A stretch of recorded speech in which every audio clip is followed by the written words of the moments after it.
Hey, baby. Y'all gotta know how to play that game. But man, it's good. It's another beautiful Sunday. Hey, it is beautiful over here in Portsmouth, New Hampshire. It's great. Exactly where I'm at, because we got some crazies out here, boy. They single and they wild. They throwing it at brothers out here, boy. Man, what are you ready to get out there? But man, I'm talking about Portsmouth, New Hampshire, man. It's dusty pickings out here, boy. These ladies, man, they struggling. They say, where the men's at? Where the men's? They looking for the men's, man. The Spirit fly to New Hampshire. You said what? The Spirit fly to New Hampshire. Anything fly to New Hampshire. Shoot, I'm about to get on my first Spirit Frontier flight. You go right on ahead, man, brother. I've never flown Spirit. I'm scared to fly Spirit. Get out, part 3. You know what they say about flying Spirit? No. They say if you fly Spirit, you'll become one. Wow. I'm terrified. Allegedly. Facts. So what's going on? We are live, panel. We are live. We are in the building. We got a new guest to the panel today. Please introduce yourself. Yeah, absolutely, man. Appreciate you having me on here. I'm Troy Spry, in Charlotte, North Carolina. So just podcast host, author, retired relationship coach. I don't do that no more. But I'm not that game. But yeah, happy to be here, man. I want to have a good conversation. Let's do it. All right. We are happy to.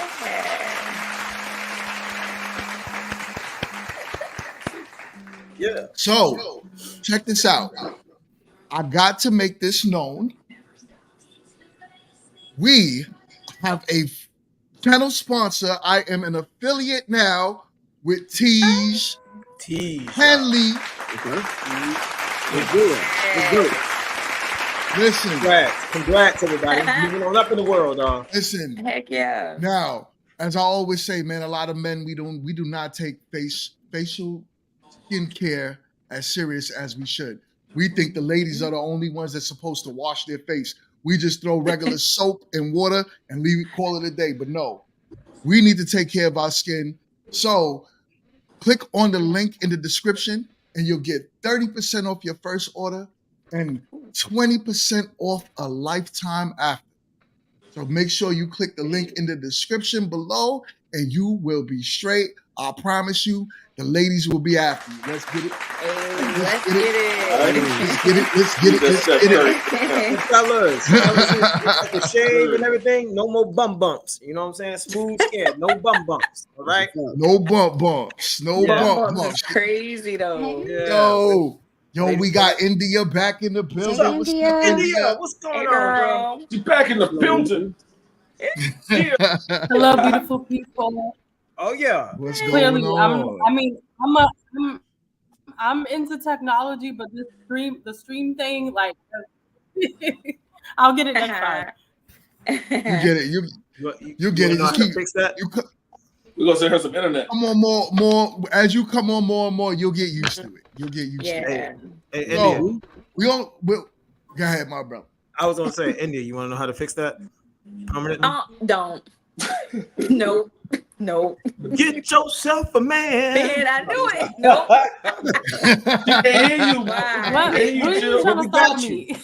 No, but I'm saying, we got you. We're gonna that's what we're gonna do. We working on that. I'm just staring at you because she frozen. See? All right. I see your mouth moving, but I can't hear you because you're cutting in and out. Oh, that's your shit. Oh, right.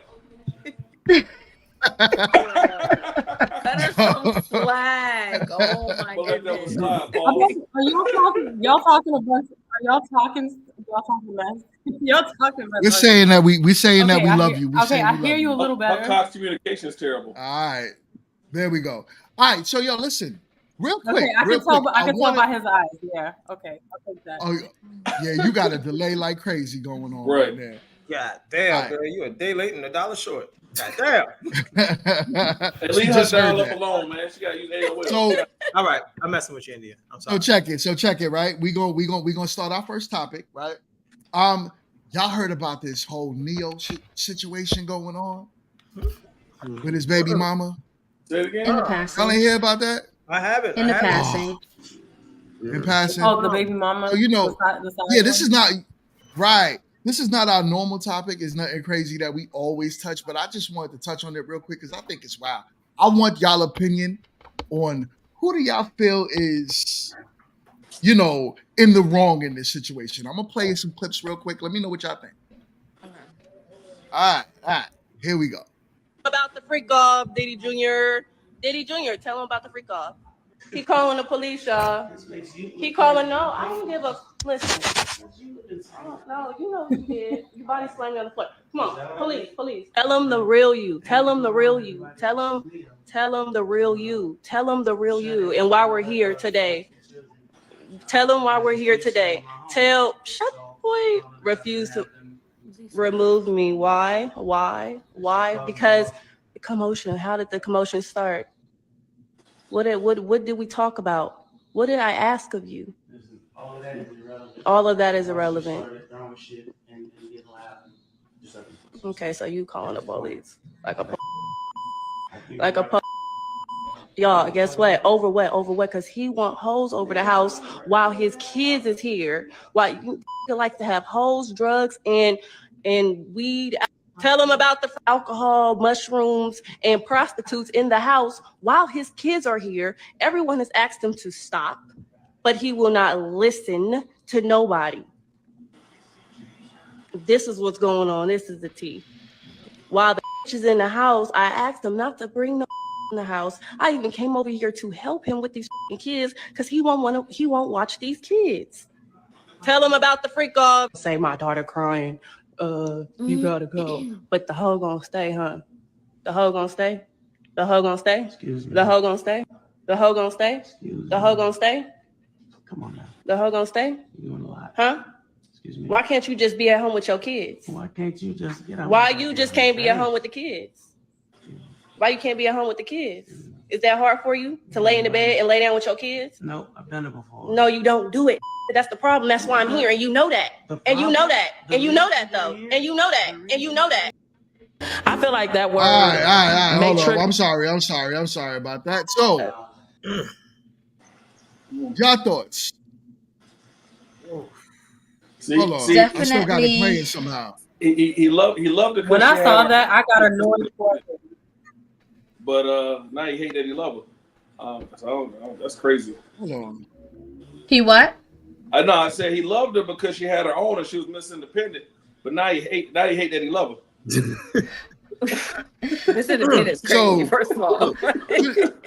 You know what's crazy to me? Like from what I know about the situation, because I'm not big on celebrity gossip, celebrity Me news for the main thing. But what I didn't like about that was one, how she got in his face, right? Yeah.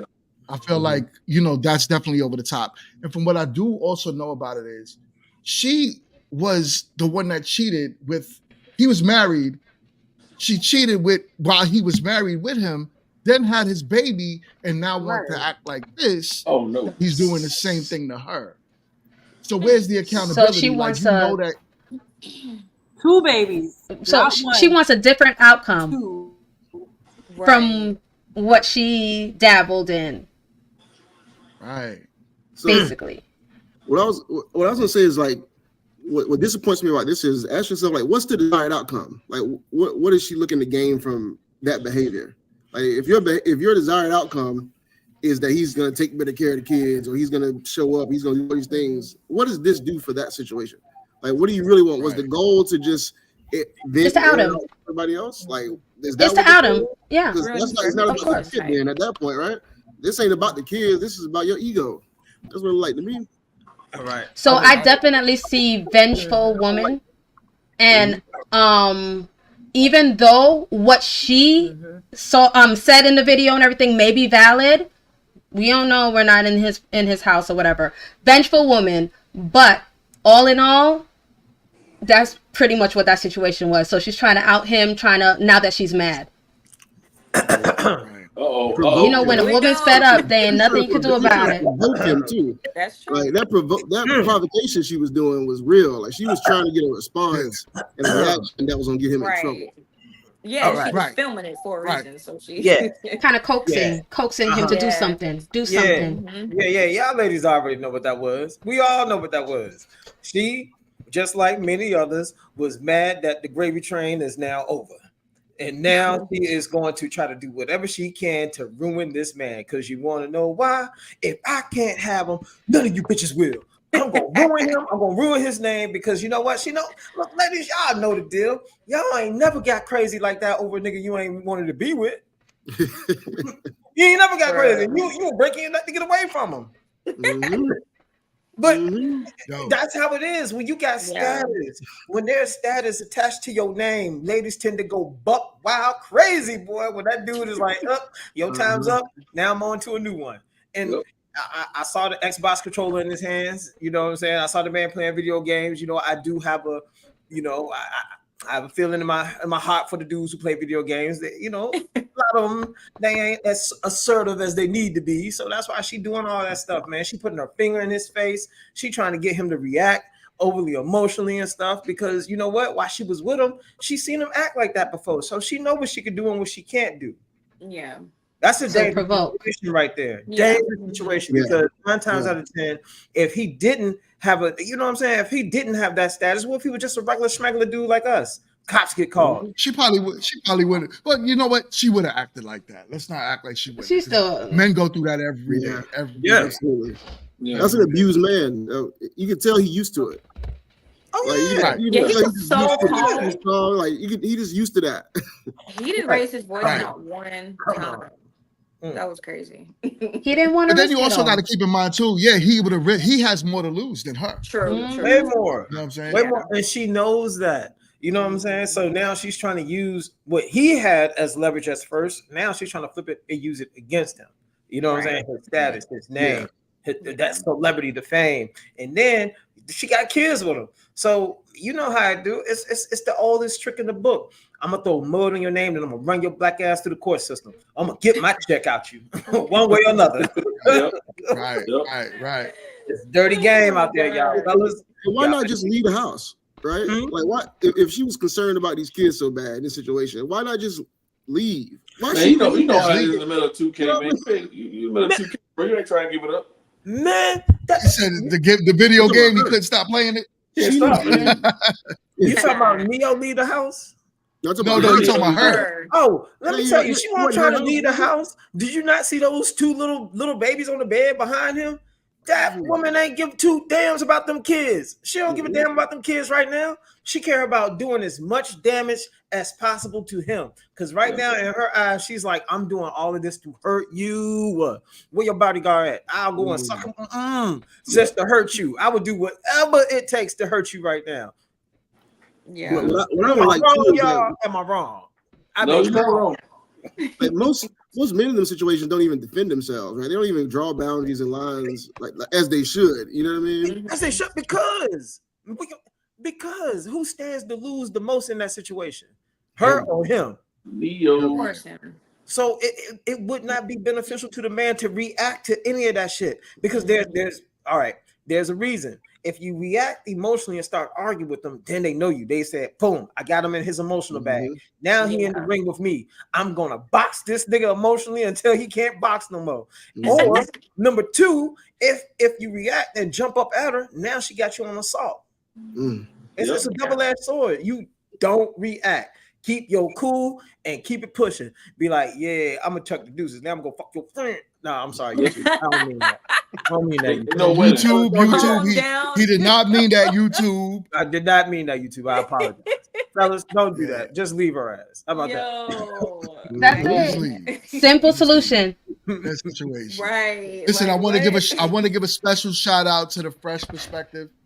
She had an awesome podcast today, and it was about autism, and it was working with children with autism, and to me that was a great show she had. So I wanted to give a special shout out to her. We got Lindsay in the building. What's up, Lindsay? Darling. What's goody? Yo, we miss you, Lindsay. It's been a minute. Must have been in the gym. I just want to say something, Lindsay. I know the last time we seen each other, you just saw dudes taking off their shirts and arguing and everything. I was like, damn, Lizzie gone, boy. She saw how it gets down in the cookout, boys. Lizzie said. Right. Y'all don't scare me. Y'all don't scare me. We don't scare You've y'all. been to the cookout That's before, what's up. boy. I know Lizzie hang out at the cookout. You ain't gotta tell me. Right. I know Lizzie. She bring Hawaiian rolls. Damn, girl. Hawaiian rolls. Get out of here. Hawaiian rolls. Hawaiian roll. Now you Hawaiian know. rolls. You stupid. I got buns, but I don't bring Hawaiian rolls. What you say about buns? But I may got them buns, but I don't bring Hawaiian rolls. I know how to cook. She brings the. Do you Don't do her. Do you put You bring raisins hot dog in buns. your I got it. It's cool. You put raisins in your potato Oh, salad? not the Yes. raisins. She got the raisins in Yes. the potato salad and the white. said, No. I stick to what I know. I can make really good cheesecake. I can make really good sweet potato casserole. But Y'all love them casseroles, boy. With the marshmallows on top. Listen, I'm having a Memorial's Day at my house this weekend, so bring some food. I got you. We're gonna get this going, you know what I'm saying? Exactly, Wait, dog. you really Everybody in joking? Charlotte. I'm for real. I'm dead serious. Oh, Everybody in hey. Charlotte's invited. Let's go. He done Let's tell do me it. twice. I'll be there like a mother. All right. I'll tell you. I'm too That's bad. what's up, y'all. That's what's up, man. So listen, it's so good to have the panel here. The only one that we're missing right now is Beans. Beanhead I'm guessing he might be running a little late, and also we got India who dropped off for a little bit. So she looked like she's just having some technical difficulties, but she'll be back on soon. I told her. He's probably had to take a little nappy nap. I told India, go ahead and Why get you your saying man just? so he can fix your internet and change that damn, you know what I'm saying, fire alarm in your house. I know that should be going off. You got that DSL. Yeah. Oh, Crazy. man. Listen. Internet, DSL, internet. Yo, what? Internet. Make sure. Saying, man, it's all love though. It's all love. Like I said, man, I care about It's all y'all, love. man. I Y'all care about funny. y'all. You know what I'm saying? I gotta give y'all some So listen. love. Come on. I got another topic. And Get it. so this one is related to submission. Oh. Pam got a little quiet there. These My are bad. You saw the face right. She's like, My bad. Sarah was like, oh, She said, God. hold up. So you She said, should already admission or submission? submission. Okay. Submission, right. So, do y'all feel, oh, you know what? I'm going to play the video. Let me play the video, Okay. then I'll ask the question. So don't talk until I ask the question, all right? Okay. I feel like that word may trigger women because I feel like submission is not something you have to ask for. It's going to happen naturally when you feel like you're in a safe space. Not these hoes. Well, yeah, it is. So when a guy asks, even the toughest one, so when a guy asks, are you submissive? I feel like that's a rhetorical question because that's not nothing you have to ask. Whenever she begins to feel safe and confident she can trust you, then that's when she'll be submissive. Well, see, that's where I kind of defer because I'm going to be masculine whether I'm safe or not. Niggas is shooting around this motherfucker. I'm going to be a man. I'm not going to be feminine as soon as the motherfucker, oh, he got a gun. So it doesn't matter if I feel safe or not. I'm going to be a stand-up nigga. So if I'm going to be a stand-up nigga, you need to be a submissive feminine woman, regardless if you feel safe or not. Safe, it doesn't have to be physical, but it's like with our emotions as well, too. I'm emotionally not safe, but I'm still going to be a man. I'm not going to start twitching my hips and flipping my hair because she talks shit about my grandma. I want us to meet y'all and say, okay, I'm submissive to you. You need to be a woman. God created you as a girl. He created me as a boy. Let's act as such, and everything gonna be all right. But all these stipulations on submissiveness and femininity is some bullshit. Because at no point in time is it cool for me to divert from my masculinity. Y'all be like, what this fruitcake ass nigga got going on? I don't feel safe. My feelings and emotions are under attack. No, nigga. So if we can't do it, y'all can't do it either, baby. It will happen. But I don't feel like submission and being feminine is the same thing. Being submissive is a part of being feminine, baby. Hey. Yo, so I 100% agree with Ugly Money. That's by the way, that's his podcast. Yeah. Ugly Money, right? So I 100% agree with him. I feel like nowadays we have conditional femininity, right? So that's the topic. And we have a lot of that going on where a lot of women are saying to them, like, the only way I could give you my true femininity is if you show me your masculinity. And our masculinity, I believe, has to be shown all the time, regardless of whatever the situation is, or whether you choose to show me your femininity or not. So I'd like to touch on this panel. Let's start. What's good? Hey, she ain't seen her femininity since 1993. So I don't want to hear it. Listen. The chair shouldn't feel safe. Her downstairs neighbor shouldn't feel safe, and her bed shouldn't feel safe. Nobody's safe around that big heifer. Anyway. I said it. Professor. I said it. Oh, man. No, she can't be over there looking like Rasputin. I think there's that much cocoa butter in the world. Come in, Norbert. I'm just trying to tell you. I didn't know. Listen. He said Rasputin, though. I'm sorry. It is what it is. I mean, oh, man. Yeah, man. I mean, I started off. But yeah, look, you took the words out of my mouth because I was getting ready to say, like, what is she talking about submission? Like, first of all, you need to look at the dudes that are competing for you first. You know what I'm saying? Who's lining up to take you off the market? And then look, for the ladies, I do get it. When it comes to submission, man, unfortunately, things aren't like they used to be. You know, like when our grandparents was going together, what made them submit was the fact that he was the hardest working man that she could snag out the bunch. You know what I'm saying? And that made her submit. But like now, you know, today there are conditions based on what women would submit to and what they won't submit to. Women today, they don't vocalize this or articulate it as well, but they look for a guy to have certain things, certain traits, man. Like that dude, he got to be the best producer, or he needs to be the best communicator. He needs to be. There's just certain things that women have intrinsic reaction to that makes them automatically submit, because at the end of the day, they feel safe with their life in his hands versus a dude who, you know, kind of tenderfooted and probably play video games all day. They'd be like, nigga, I can't trust you. I have a question. So y'all think it should be that women submit to people who are not their significant other? Wait, what? What regards? So you're talking about within a relationship. So my question is this. Go ahead. If we're dating, right?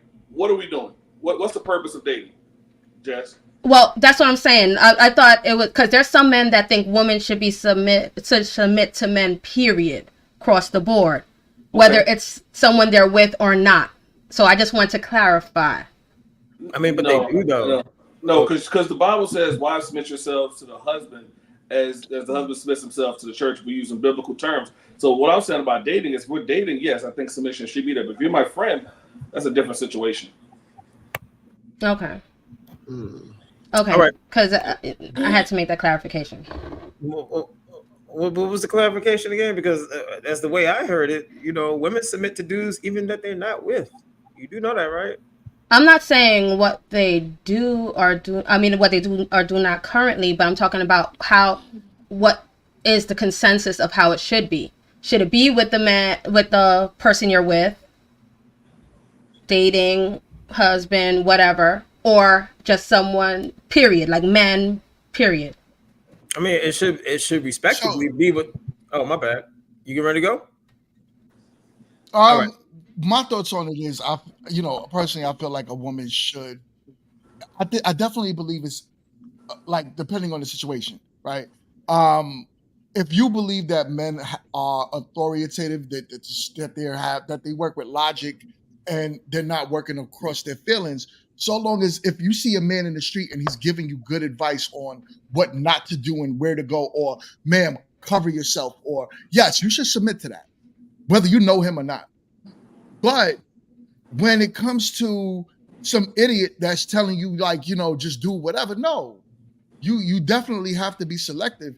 And I do believe a wise woman will be very selective on the man she submits to, whether it's her man, husband, or whether it's just the average man on the street that's trying to give us some type of game. So no, not every man, not everyone that she comes across like that. No, because some men will try to lead you down a rabbit hole. Damn right. Get you down that rabbit hole, you find out that your jaws have been flipped 4 times. Boy. You gotta be careful, y'all. So how are we defining submission? I was kind of wondering. That's for me, or that may be a better question. Just for the panel, how are we defining submission? Because I think that may be a better way to provide a more concrete answer, concise answer. Yeah. So I looked it up, and it says the action or fact of accepting or yielding to a superior force or to the will or authority of another person. So put that in Leroy's terms. An act of Leroy's agreement. turn. just being agreeable to somebody who is far more knowledgeable than yourself. That's all it is. Lindsay, Yo, Lindsay, I saw that face, Lindsay. I saw it too. That shit made her sweat. He was like, "What'd you say?" Come on, Lindsay, what's wrong? Clutch my pearls. It was the far more knowledgeable part. I saw that.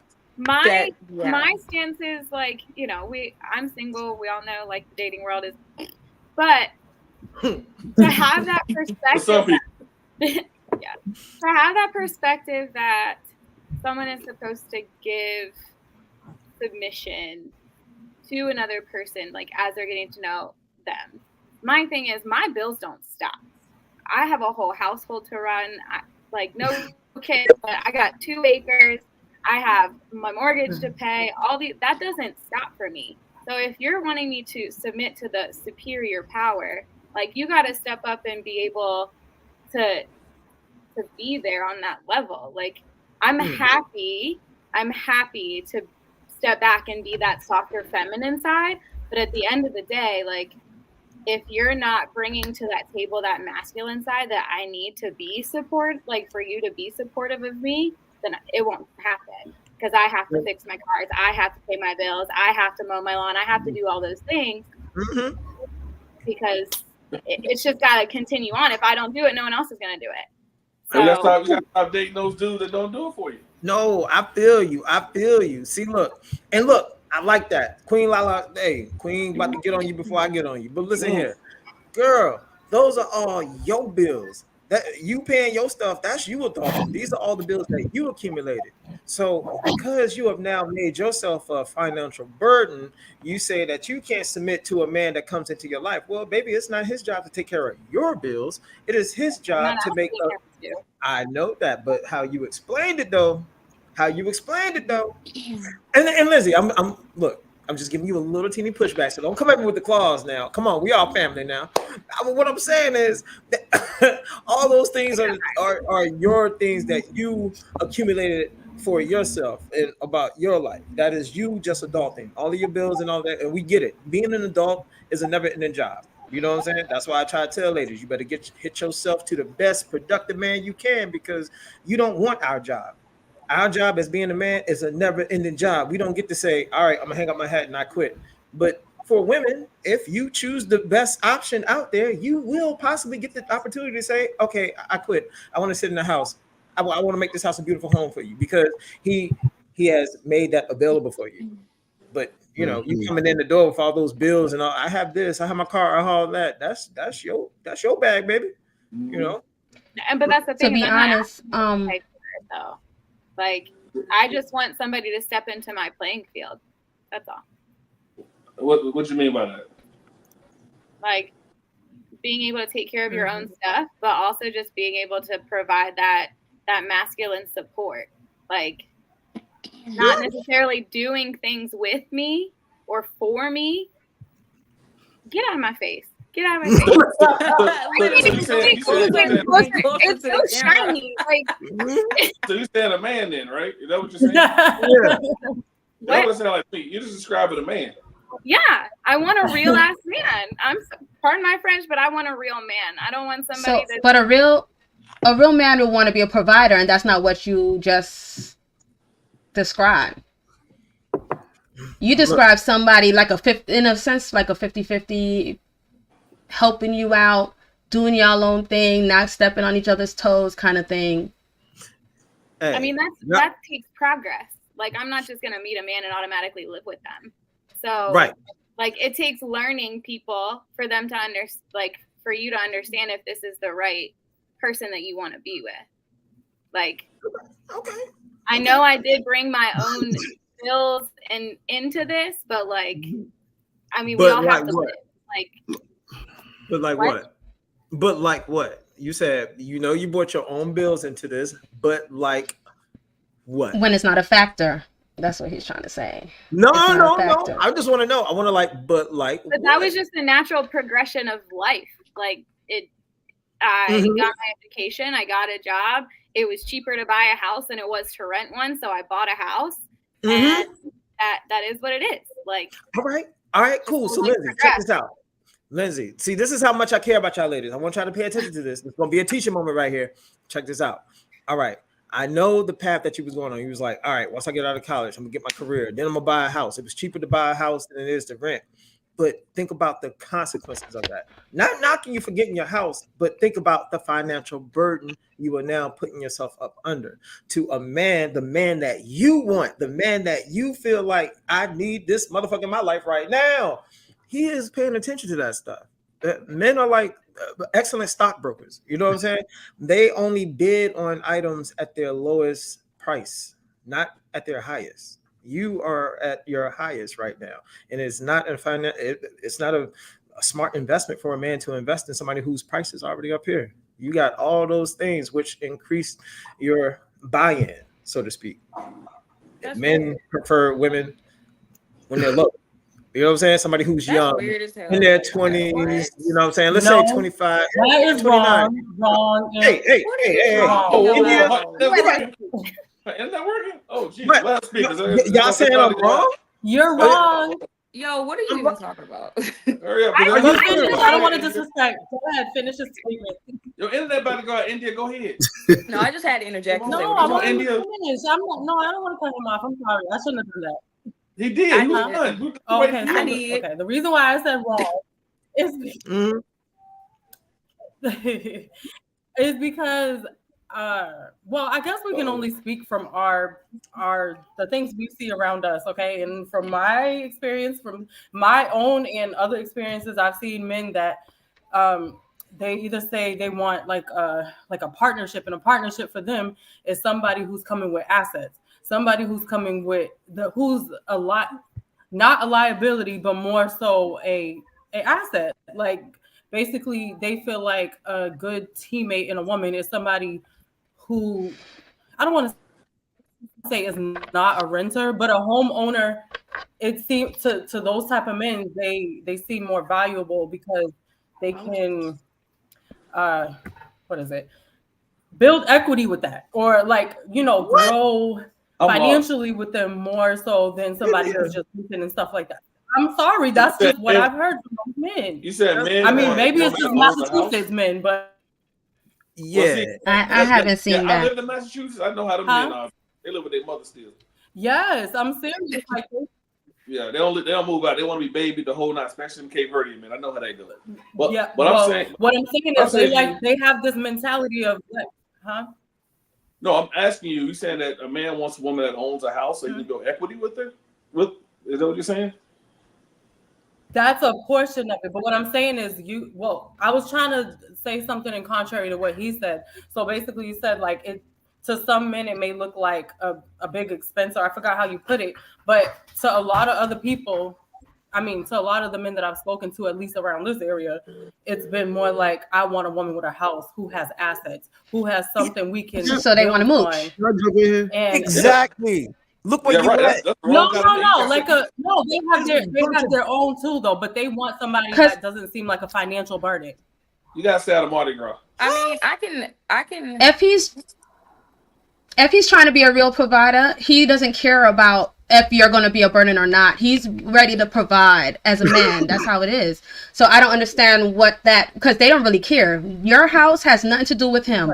Nope. When God forbid, if y'all get a divorce or whatever the situation is, it's going back to you because that was your house. So he doesn't care. There's, he cares about what he's providing and what he's growing in his.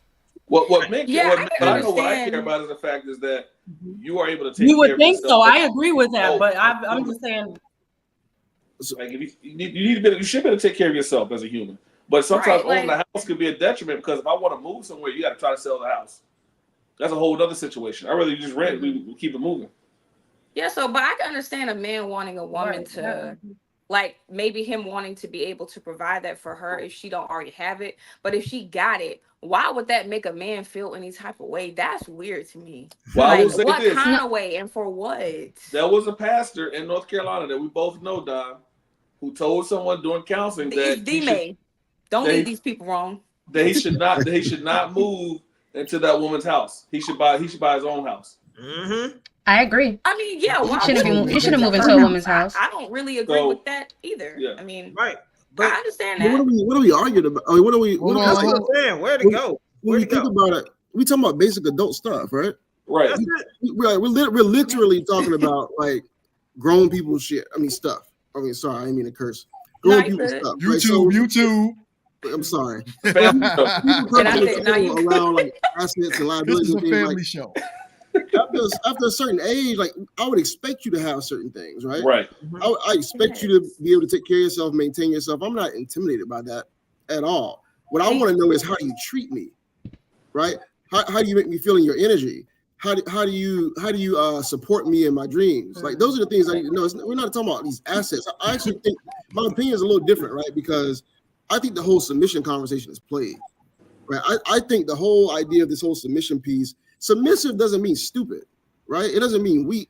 It just means that I think submission has to be skill-based, right? At some point, it's got to be skill-based. So, for example, if you are accountant, if my wife's an accountant and she's way better with money than I am, right? Why would my ego tell me that I need to make all the decisions around the money because I need her to submit to my decisions? If she's way better at it than me. If I'm way better at other things than she is at other things, then she should be able to submit in those moments. To me, the definition is, do we submit to the mission of the relationship? Like, what are we trying to get to? Where are we trying to go? Like, if I'm fighting because I'm fighting for ego and power, and I used to be different, right? I used to think with my ego. I don't really think with that stuff no more because I've been married too long now. It's like, I'm not going to fight you on stuff that I need to be better at or whatever. I'm still going to maintain a masculine frame to be able to make decisions and to be able to be responsible and to be dependable and all the things that you might want. But what I'm not going to do is fight you on areas where you have better skills than I do. I don't believe in that because I think it causes more friction than it's worth in a long-term relationship. That's my opinion. I know it's a little different, but that's just my opinion. I just don't think we need to fight over stuff that we should just be able to say, what are our skill sets? What do we bring to the table that make this relationship work? Versus I need to make all decisions because I'm a man. Like I just don't believe it. I just don't believe it. No, I can rock with that. One second before we respond to him, I would like D-May, you mind reading this super chat? Yes, from the sophisticated jerk says, I'm about to provide y'all with half these bills. For real. Man. Look at my guy, the sophisticated jerk. Right. This the name for me. Oh man. Yeah. Take that. Yeah. So so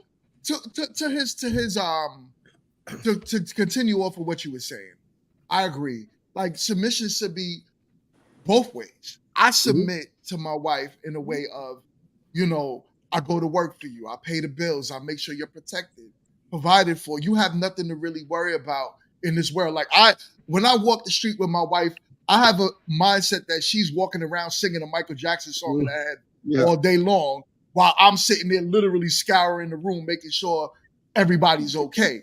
So that's how I feel like we submit to our wives. And in return, the submission comes to the goal from her of what the relationship stands for. All right, is the family nurtured, right? How are we eating? Are we healthy?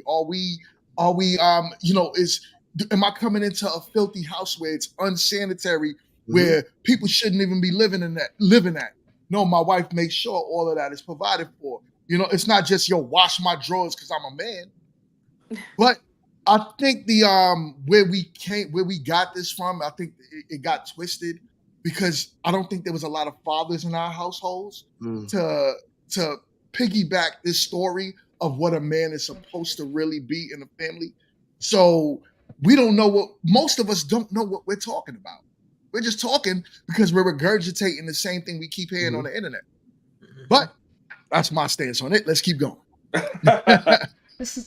So I do have something to say though, because you said that you submit into your wife in that way and she submits to you. But I would say, like, if you even get to the biblical, it specifically said, like, even husbands, love your wives while the wives submit, because I think there's like a dynamic that works in that. So by you protecting her and all that is showing your love for her, and not necessarily submitting, because then if we go back to the definition, it's like yielding to a superior force. So with the man being the head, the wife is submitting to the husband, but you are loving her and taking care of her and protecting her and whatnot. I can see that. Yeah, as you should. I could. You know what? I could concede to that. If you look at it in the literal sense of the definition, then yes, it is. It's more of a loving, not submission, right? But that's looking at it as literal as that. So I mean, I could definitely concede to that one. And here's the thing, like it's funny. Cho has a face. That's because I know he's looking at it only through transactional. I'm sorry. Go ahead. What I was gonna say is like this whole idea of femininity, right? So femininity is a superpower. Like low key, femininity has power if it's done right. Right. That's why I hate that it's equated to weakness. Like you can be a feminine woman no matter what frame you're in, no matter what your life looks like. You can be a feminine woman that shows up, that's in a receiving energy, that's a nurturing spirit, that's supportive, all those things, no matter what your life looks like. You can be all those things and you can get more with it. Like you can't, if you show up to the table trying to be me, then what do we get out of that? It doesn't make it doesn't all I want to do is fight now. All we're gonna do is fight. But if you show up as you are as a feminine woman, then you just get more out of men. You just show up the right way, or the way in which you are naturally. It shouldn't depend on how I show up, is what I'm saying. Like it should be who you are. And if I'm not who I need to be, then you don't need to be with me. But it should be who you are, because that's how you get more. Have you ever seen a woman get more by being more like a guy? Like, have you really seen it's a turnoff, to be honest. I ain't seen a turnoff. We don't deal with that. But you see a feminine woman walk in a room, what happens? What happens? Like a woman that has all the men straighten up. All the men straight, they stand up. They be good. Like there she go. There she go. That's the one who radiates all this stuff. I'm just saying it's got to be a part of who you are. And we don't even have to have a submission conversation then. And she ain't got to be the most attractive one. She displays that femininity, and that's what gets it. That's why people try to figure out why the girls that don't look as attractive. I agree with what you're saying, but then the controversy for me is when I hear guys say this, which I do to a certain degree. I do agree to a certain degree, but I feel like if you're in a long-term relationship and certain things about that guy start to shift, whether it's their personality, the way they treat you, I do think that it can put a woman in fight or flight mode, and then she starts to exhibit these masculine traits that way. So it's not really she's trying to change who she is, but she came into it feminine. But then because she has to have her own back, because she feels like her man's not protecting her emotionally, physically, spiritually, whatever way, I feel like she does take on this thing where it's not attractive anymore to him because she's like in fight or flight mode all the time with him. But that's just like, a certain other type of way to look at it. But I do agree with what you said other than that. Yeah, I totally get that. Like, I mean, I understand what you're saying, right? Is that if he hadn't made space for you because he's treating you wrong, maybe you shouldn't be in that relationship, though. That's what it really comes down to. If somebody putting you in a situation where you don't feel like you can be who you are, then like that's probably not a safe relationship for you at all. Yeah. And healthy, right? Yeah. No, exactly right. What are you smiling like that? Sounds like excuses. Because I'm just, I'm listening. I'm just listening. I'm listening to. That's what I'm wondering.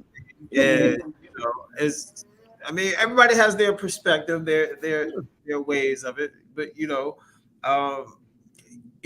for the fellas, a lot of fellas say, like my man, exclusive. I agree with what a lot he's saying, but that was back in the day. Women just exude femininity you know what I'm saying, feminine traits, because that's just what it was. You know, they were slim, they were just dainty as hell. You know what I'm saying? They out there like this with their hand looking like their wrist broke and shit. You know what I'm saying? They were dainty as shit. Now it's just different, man. We live in a Times society. have changed though. Like, I mean, a lot has changed. We live in a society that's built off of, you know, Did money. you have to say the slim part? God damn it, Indy. I mean, shoot. Oh, y'all, a lot of people walk around like Rasputin. Look, so what I'm don't saying do that. what I'm saying is that we live in a society that's fueled off of, you know what I'm saying, man and woman being separate. You know what I'm saying? When a woman is not with the man, she's out there spending money like crazy. And you know what I'm saying? When a man is out here and he's not getting the respect that he feels like he deserves, he's not becoming the best version of himself. You know, it's a lot of things that contribute to, you know, the reason why women aren't just walking out the door like, oh my God, I'm exuding femininity. I mean, this motherfucker just worked like 70 something hours this week. I ain't got no femininity left. Her feminine well is ran dry right now, y'all. It is tough out there, man. So, you know, in order for you to get that type of feminine trait from a woman, man, I mean, I know it sucks. I know it sucks to tell fellas that you have to be, you know, at a certain tier in your life. I ain't talking about it. It's not always about money, y'all. You could be a regular motherfucker making like 60,000 a year. You just got the woman just swooning over you. It's a lot of things that come with that. And when you're in a woman's life, man, I'm telling you, it's just certain things that have to happen in order for that femininity to just, I'm talking about just kick in, man. She just all over you, boy. She trying to throw them butt cheeks on you like it ain't nothing, man. but see, I think femininity is innate. Like at the end of the day, I know a girl who I met once, and she was already making plates for me. I don't know, like first time meeting her, she was already in that feminine role. That automatically was attractive because, like, dang, I don't know her, but she's like, hey, what do you want? Can I do this? She's taking my plate up. What else can I get for you? And not saying that's necessarily the female role, but at the end of the day, I'm like, I don't even know this young lady, but she's doing this for me. So at the end of the day, I think there are women that just walk in that femininity that at some point will find that man. But if they want to work 70 hours, hey, that's what they fought for in feminism. That's what they wanted. They want to be equal to men, so they work just like men work, you know. But at the end of the day, that shouldn't say, hey, my feminine traits subside because I may go work 70 hours. That don't mean I'm gonna stop being masculine when I get home. I'm gonna still be a man, and she still needs to be a woman, no matter how many hours she works. Hell no. Hell yes. No, you can't take off in them. You shouldn't be able to take off femininity. You tripping. I'm not tripping. I'm about to correct that after my man talk real quick. So Queen Lala, go ahead and read that real quick. Yeah, let me read. So she said, being feminine and submissive are not contingent on how a woman feels and when and where they want to apply it. Stop making excuses, ladies. If men got to be men all day, then be a woman all day, period. Right. That part. So in reality, I understand that, right? Because what is femininity? That's the question, right? If we're looking at it like femininity is being soft, it's being loving, caring. It comes with certain characteristics. Why are you like? I'm gonna give you the perfect example. I used to have a director at my job. No, she was the AVP, the area vice president. Mm-hmm. She was like, that's a big role. And my field is male dominated. So she had to kind of assert, some type of dominance in a male's field, in the men's industry. But was she feminine? Yes, she did. You saw that side of her that was like, yo, don't play with me. But you also saw a side of her that was like, I know why you're married. I know why you got a husband. You know what I'm saying? She was able to do the two, right? And the biggest, and she wasn't one of us. So the biggest thing is, it's like, why is it so hard for us to get there? Right. So I want to go off of that though, Miko, because I really want to know, like, is that a rare quality for a woman to have, is to like take care of business when it's time to business, and can they come home and take that off and be the woman? Because at the end of the day, like, I can go out, mow the lawn, chop some trees up and do all that stuff, but I can come in in the house, and if my man comes home from working or whatever, like I can cook a meal, I can make sure his clothes are good, I can do all those things. Is that a rare quality? Is my question. Well, I think it's something that you're taught. So, and I'll let you get back to this, Mingo. But the former CEO of Pepsi Cola is an Indian woman. When she got her promotion, she came home to tell her family she was happy, gung ho, the whole nine. Her mom said, "Hey, we need some milk." And she said, "Well, Mom," she said, No. Let me tell you something. When you walk in this house, you're a wife, you're a mother, and you're a daughter. Said, so don't ever forget that role. When you walk in this house, this is what you are. So whatever you are outside this house, we don't care. When you walk in the house, you're a wife, a mother, and a daughter. So yes, I don't think it's a rare trait. I just think if you're brought up that way, like her mama told her, like this is what you are. Mm-hmm. So when you walk through this door, take that little cape off and put your smock on, put your apron on, because that's what you are when you walk in this house.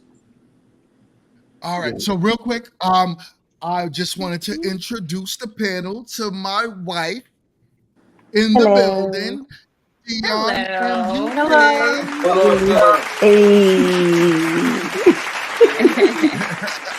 Hey everybody. Happy Sunday. Yes. Hello. All right. Where we at, y'all? Yeah, but I just want to say, I don't know how I feel about the whole thing in a sense, but I can relate to what Indy was saying as far as like how you may, I don't know if you were speaking as far as like in a relationship, how you may exude all of those, feminine, submissive qualities initially, and maybe either that's just not the relationship for you, or that person may start, altering how they treat you and things like that, which would cause you to kind of like pull back and may not exude those qualities as much, right? And then I also can agree with what Exclusive said. Well, if that's the case, then probably shouldn't be with that person, right? Because I can actually relate to what Indy was saying a little bit too much. So yeah, I do want to say that too. So I can see both sides. But I guarantee you, if I went home to Jess is gonna be feminine.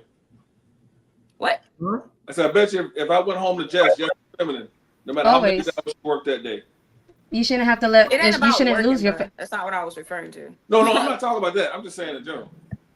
Oh, I don't know. I think y'all are misunderstanding. I'm a little. Well, what I'm saying is I'm very feminine as a woman, as a person. Like that's not a challenge for me. It's just that there's been certain times where, from experience, I've been told like, it's not pleasant to be around me, or like I'm acting masculine and.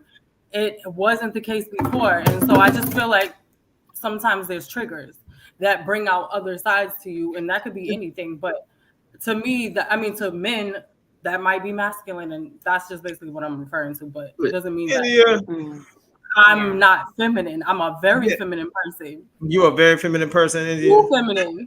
My ass. Man. Look, listen. India, I'm not coming for you. But what I'm simply saying is, look, there are certain things, certain paths that you chose in life that kind of hindered your feminine traits. No, right? I mean, if you have to go ahead. It's the truth. You are. You're not as feminine as you think you are, but you're more calculated than anything. You do understand that your sexuality can turn a man off in a second. All you gotta do is shake a little tail feather. That motherfucker will be dumb as a box of rocks. He'll be like, "I'll beat them babies, pappy." You know that. So stop it with all that foolishness, okay? No, it's not that easy. Stop the cap. Please stop the cap. You ain't gonna do that shit right here when I'm here. All right? I fuss with you, India, but I'm gonna keep it a buck over here. All right? You are calculated. So you don't if I could just jump in real quick. I just want to hop in while we playing double dutch. I don't want the ropes to hit me in the head. I just want to just drop in real quick upon this subject. So concerning femininity, one of the onlookers or somebody that commented stated something concerning the femininity being contingent on or not being contingent on submission. And I would have to say that I agree with that. My femininity never was contingent on submission. That was the type of person I have always been. I'm not going to say that I didn't have moments in my singleness of showing some masculine traits. But as it pertains to being in a relationship, dating GMT, he got the plate. He got a hot plate. You know what I'm saying? He may have got a couple of experimental meals, but he ate it. He enjoyed. He always got a clean house when he came through, and we always enjoyed our time together. So I think even when it came to his decision of, okay, well, this is someone I want to marry, it wasn't because of a lack of femininity. It was me being open with him that I'm not going to give you everything. I'm not going to give you the whole cow and the milk and the ice cream. We're not doing all that until we get married. So I need a little bit more from you. So that's where the submission came in, because I respected his leadership. I respected the potentiality of the direction of our possible future family. So the submission came in once I knew that there was more of a commitment, and that commitment was marriage. But femininity, that's always going to be there. So even in a marriage space, I can be upset with him. We could be going through whatever, but his plate is in the microwave. I can have a whole attitude about it. He gonna have to eat this, and this is what it's gonna have to be. But it's gonna be in the microwave. Yeah, I might be folding the clothes with a little attitude, but it's gonna be in the drawers. You know what I'm saying? So it's like, it is what it is. That's just, I think, the ebbs and flows of what marriage looks like generally. So even from my expectation of him, it will never be a matter of me questioning his masculinity. He came into the relationship like that. He came into me showing that he could protect me. He came in a relationship in ways when we were dating. Okay, well, no, you got to walk on the inside. And it's not to say I've never experienced that before, but it was a different level where I felt like, even when it came to my father bringing up to, well, why him? Why not someone else? It was like, no, there's something different about him. He makes sure that I'm good. If we both lived in New York. So if I'm taking the train because I didn't have a car, he's making sure I got home. Hey, let me stay on the phone with you until you get home from work. And then it came to a point where he was picking me up and taking me to work. Back and forth. He would go to work. He was driving me. We would drive together to work. When I got off, even if he was already off, he would wait for me in downtown Brooklyn and take me home. So that's different. When you see that, when you feel that masculinity, that certain aspects of masculinity, because it's not just a gender thing, it's also attributes of what makes a man, a boy, into a man, which also in is femininity, what makes a girl into a woman. Those things should be there regardless. It shouldn't be contingent on how you feel or how you woke up or how that person did you or the last relationship you in. It is what it is. So what's understood don't have to be said. That's what I got on that. So look, y'all. That's what you got to ring. Hold up, because I almost shed a tear. Don't shed a tear now.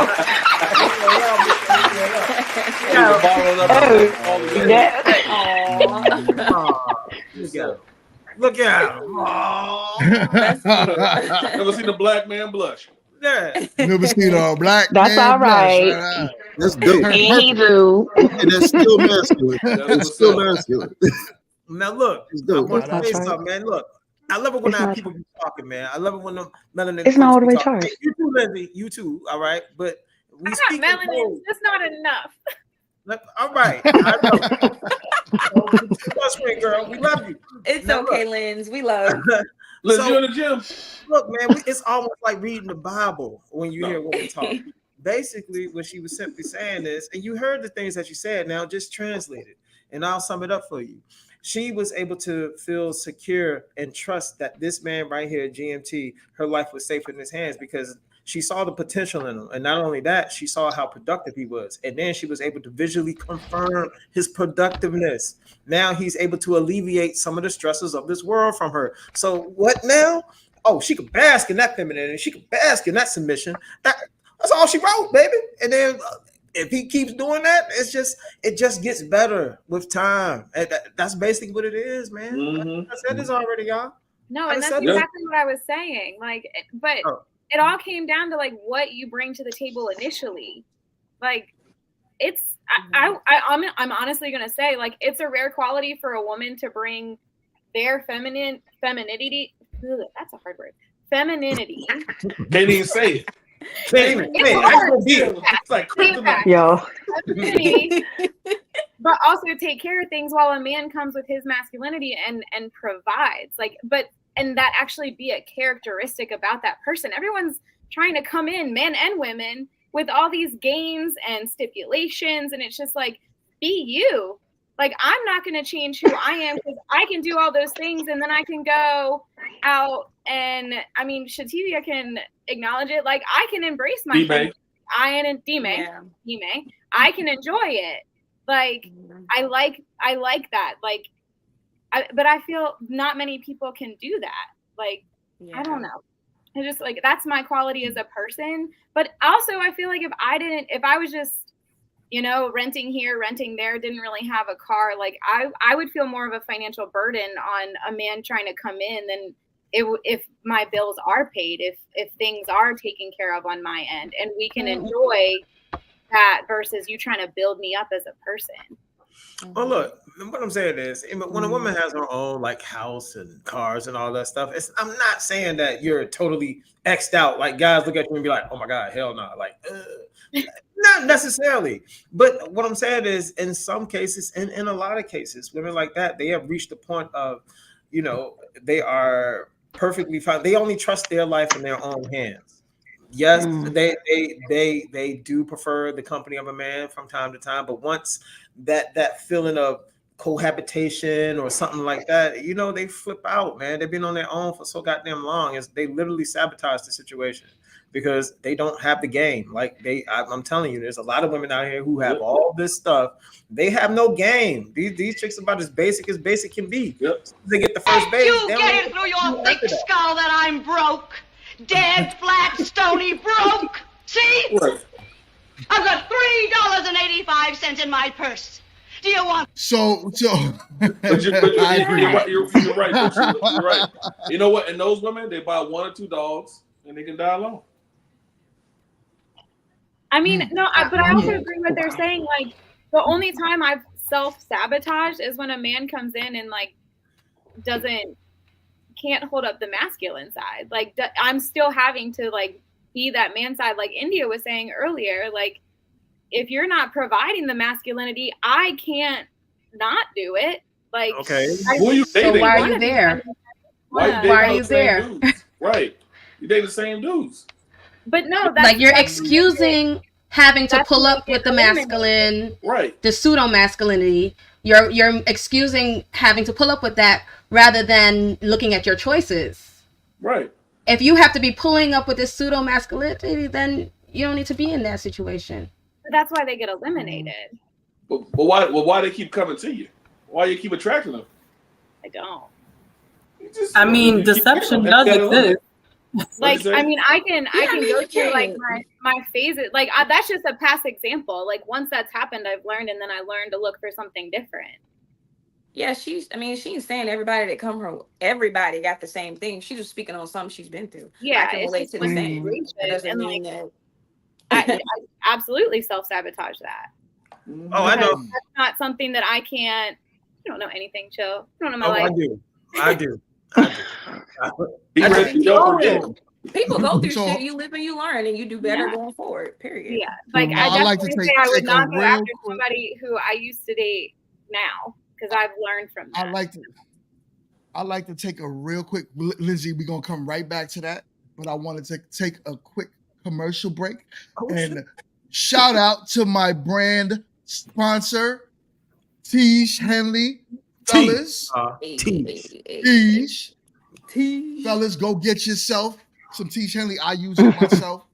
You know what I'm saying? It keeps my skin nice and clear. My wife could contest. Before, I used to just literally throw regular body soap on my face and call it a day, and I used to break out like crazy. Now, since I've been using Tiege Henley, my skin has been nice and smooth. I use the regular facial wash, the AM/PM moisturizers. Also, twice a week, I use the scrub. It helps trust me, tremendously. My wife loves it. I love it. I go outside and, I feel like I'm glowing every day. So make sure you go and get your order of Tish Headley. Click the link in the description and you will get 30% off your first order and 20% off your lifetime supply of it. So I ordered mine already, go ahead y'all. and get you did? Yeah, I ordered mine. You about to scrub up that?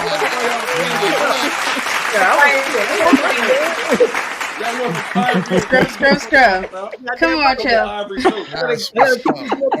Come on, chill. No more Scrub. I noticed. Just Yo, said that scrub, head scrub, gonna be scrub. I'm shining, weak. boy. Yeah. Boy, this shit. I can't. Hey, the ladies and my milk dud be shining, baby. I tell you, looking like brand new money. Moisturized. All day. That's what's up. So I'm sorry, Lindsay. So let's get back to exactly Go back what to you it, were Lindsay. saying. Come on. No, that was the point. Like, I mean, in dating, you sift through where you made decisions wrong, right? And we're not taught all these things when we're younger, so you live and you learn. I've made mistakes. I've allowed people to come into my life that didn't need to be there, and so I was just making a point to what India was saying is like, okay, like there's interest there. Things seem to be going well, and then they start to show their true colors, and then I can't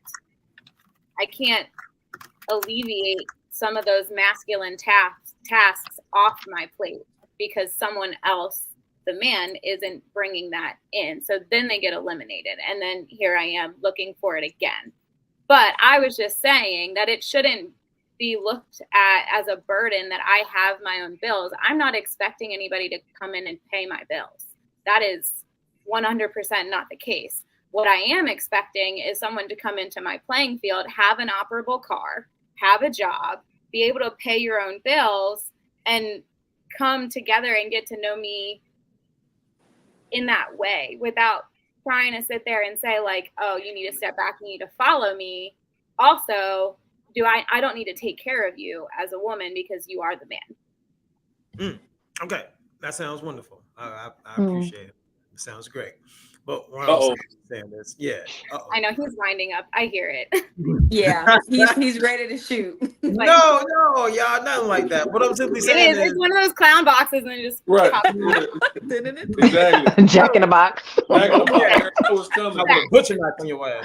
Chill in the box. So, no. So what I'm saying is, I get it. I hear you. You want men to look at you regardless of what level of success that you was able to obtain for yourself, and you want them to look at you as this dainty woman wanting somebody to just come in and just be a man. I get it, but you also have to pay attention to other things. Like, although you have all of these things, you have to look at I see that huge tattoo on your arm there. Is that a sleeve? A quarter sleeve? How long is it? How big is that tattoo? We're not about to talk about this freaking tattoo. Oh yeah, it's got a whole sleeve. It's a whole sleeve. And that's dope because I saw it in person. If we're gonna be able to say anything without anybody reacting and just no, I know. Damn, unfortunately. But anyway, go ahead. Chill. It's more than just what you have that men look at. You know what I'm saying? They look at things like that, the tattoos, which definitely insinuates, like, let's just be honest, the things that you have, your possessions, your job, the house, that's your tool to veto a man's rule, basically. You do know that, right? Like, you get with a man, he got his own stuff, you got your own stuff. And that man, he has his structure, he has his routine, and he likes you. He's trying to plug you into his shit. And all of a sudden, you're like, you know what? I got veto power, baby. Fuck you. We pay attention to that. And that's something that women always have done throughout the dawn of time. So instead of just speaking about it, we just shut the fuck up and we just size you up from a distance. And we know what we know, and what's understood don't have to be said. Just want you to understand that. You understand it? I mean, I just feel like a lot of people out on great opportunities because they judge a book by its cover. They walk in and they don't even try to have a conversation with somebody before they sit there and try and judge them. Like, yeah, I have tattoos, but what? You're sizing me up before you even have a conversation with me. No, but I agree with Chill though.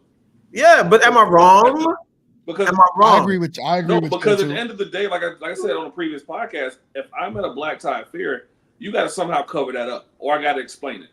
No, I definitely cover it up. Like I go to work in long sleeve shirts or a sweater. Like if I had it covered, you would not see any of this. Yeah, like, no, I'm not in that space. But when I saw it, I'm like, okay, she's in a different category. So reason why I'm gonna tell you, I'm gonna break it down for you, so you'll know what men think when they see tattoos. So look, men understand that all women are born. Let's clarify. I feel like men who think the way that you do when they see tattoos, because there's All right, other men outside that very much appreciate and adore my tattoo. I know, and you don't like those dudes. You tried. No. Yes. Right. Yes. No. You don't like those dudes because those dudes always turn out to be pookies. They don't know how to disqualify women. So they pick whatever it is that is in their way. Oh my gosh. It is what it is. Dusties and pookies, and they come in all shapes, sizes, and colors. It don't even matter. You I was gonna say Connor, but you said Pookie. If I came, all colors. We got white. Like it's Connor, Brad, if I Jeremy. stepped in, right? If I stepped in, I had a big neck tattoo. What would you think? What about She Pookie? dates black men, y'all. Like, I'm saying, I mean, Pookie is relevant. if I stepped in with a big, so I can have it could be all of them. It could be all of them. I've Yeah, seen so- one black Connor and another black Jeremy. True. If I had a neck tattoo, what would you think? Hold on 1 second.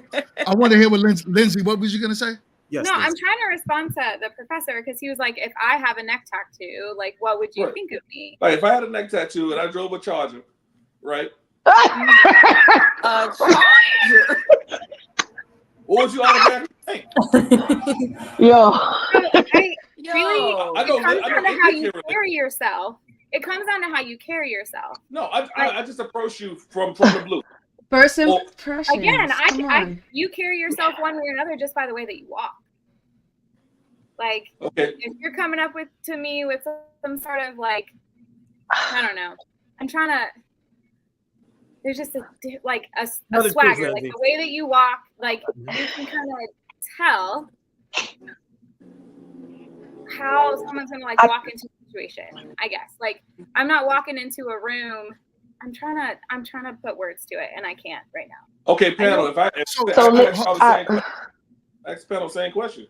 All right, me. If I seen you come in with a Trump and tattoo on your neck, I would think overly emotional, and your mom raised you. Wait, I said about the charge. No, wait, chill. I think this will be honestly. I think that question would be better suited for the women because if we started with talking about Lizzie's sleeve and how men or some men could possibly view her, then Oh, cut my wife off. Look, so she's gonna come back. We on the same Wi-Fi. But here's the thing, right? So the way I look at it, right? A woman with a actually here she goes. I'm gonna let her finish her thought. My fault. But yes, what I was saying was we have to be real with the fact that we do profile one another, even in the dating space. So with what the first point that Chill was going with, or the direction he was going with, of basically how men could possibly perceive women with certain tattoos or piercings or what have you, because I've heard you mention that before. Oh yeah. It's the same with women. I could say no. If you got no. When I was single, like no tattoos. It didn't, honestly, really, tattoos was never my thing. I didn't want to see no tattoos, not on your arms. I didn't want to see the tribal joints. I didn't want nothing on your neck. Nothing. No. And then don't drive these loud Chargers or Chrysler 300s like it's not a Bentley. Like, be for real. So it's like we have to be honest with the fact that we do profile one another. Hold on, babe. It's normal.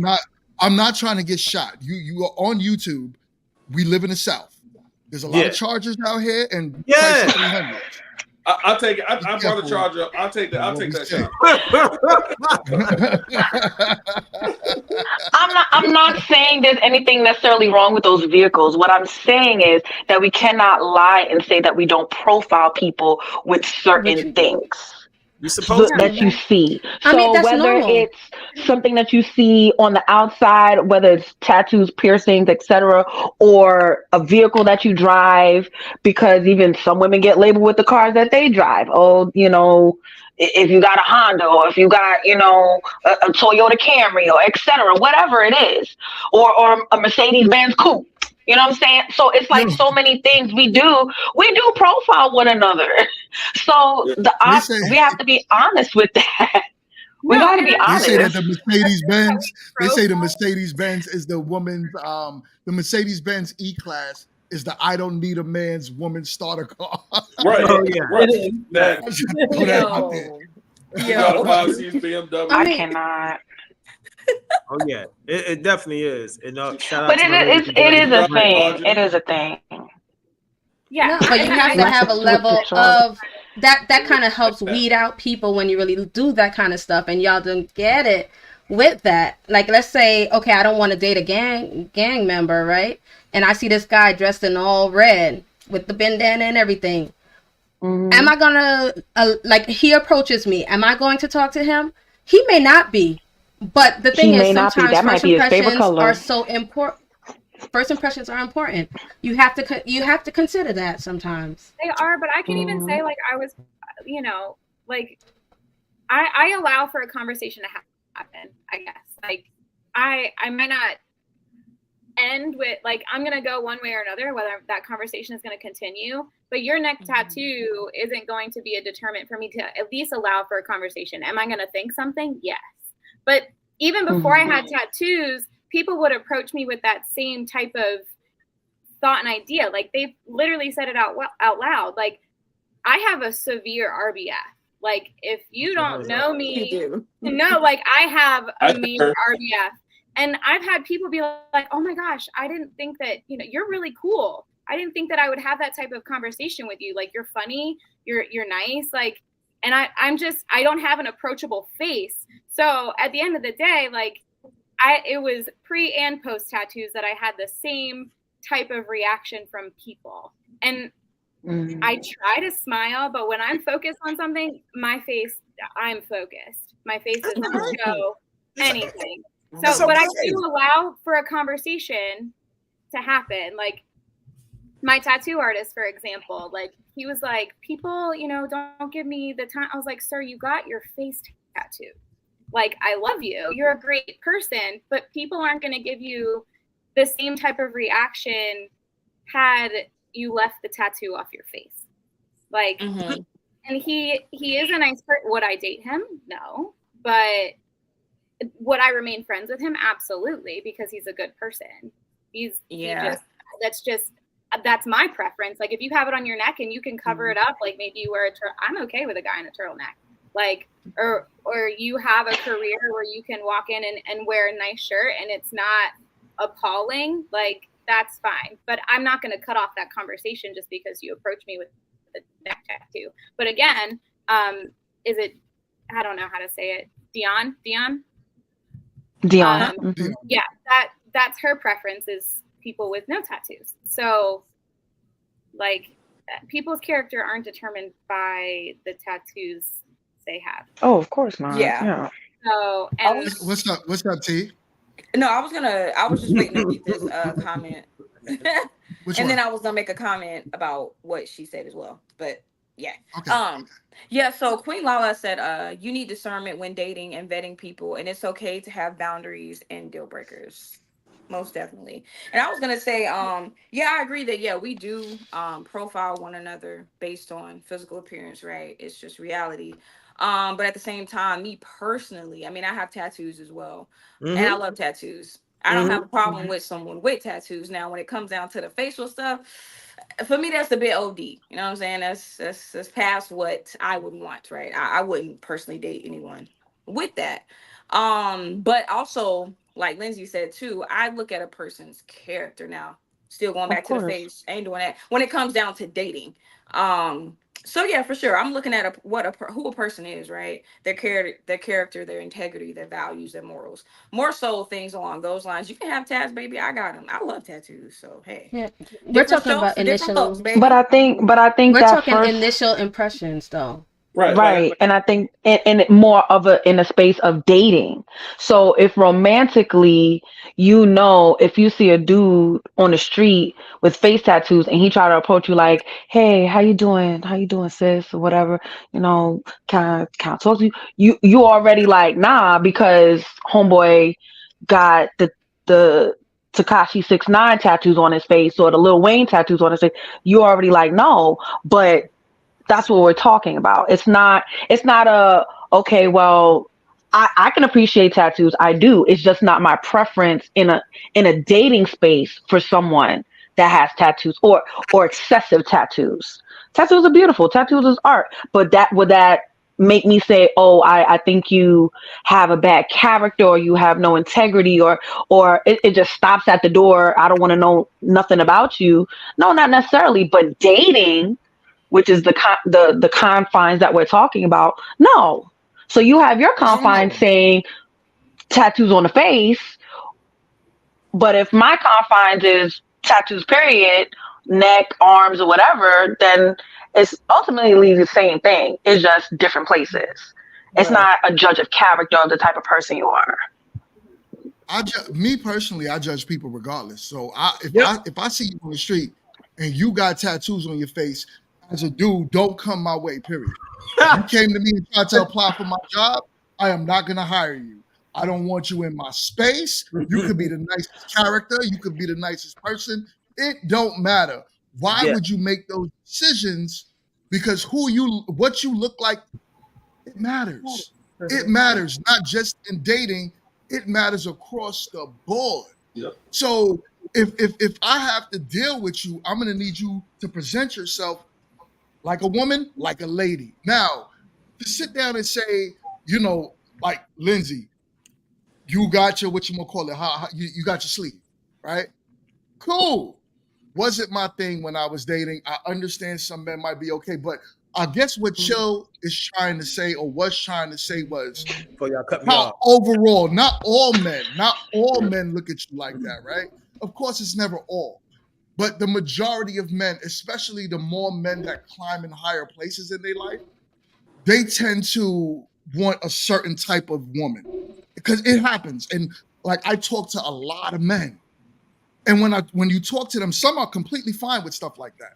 But there's a lot of men that's like, nah, not my woman. Like I would give it the layup, as they would say. But when it comes to my woman, nah. Like I'm not gonna bring her home to mom and she's tatted up like crazy on Christmas dinner. Some guys do not like that, especially what I realize is the higher a man goes in life, the less things like that he wants to tolerate. And to say that we don't judge a book by its cover is bullshit, because at the end of the day, book companies spend millions of dollars on marketing those books. All books don't look the same. The jackets have to be a certain type of way for you to like interest in just reading what the book's about. So at the end of the day, you got tattoos, that's another thing. I work in the sales industry and I'm out facing people all the time, and I have locks, and I'm in a predominantly white area in Charlotte. I know that can be a detriment to me until someone has a conversation with me. Then it's a different situation. But so I know having locks is a whole other situation. If I wanted to climb that corporate ladder, I know I would need to cut my locks off. Why? Because the people at that top don't have that. People like people that are like themselves. And like you said, the higher the net worth a man gets, the less he wants his woman with ink and body art and piercings, things of that sort. So it is what it is. It's not a detriment. I know great people with tats. One of my clients is a tattoo artist who's facial tattoos the whole night. He's cool people.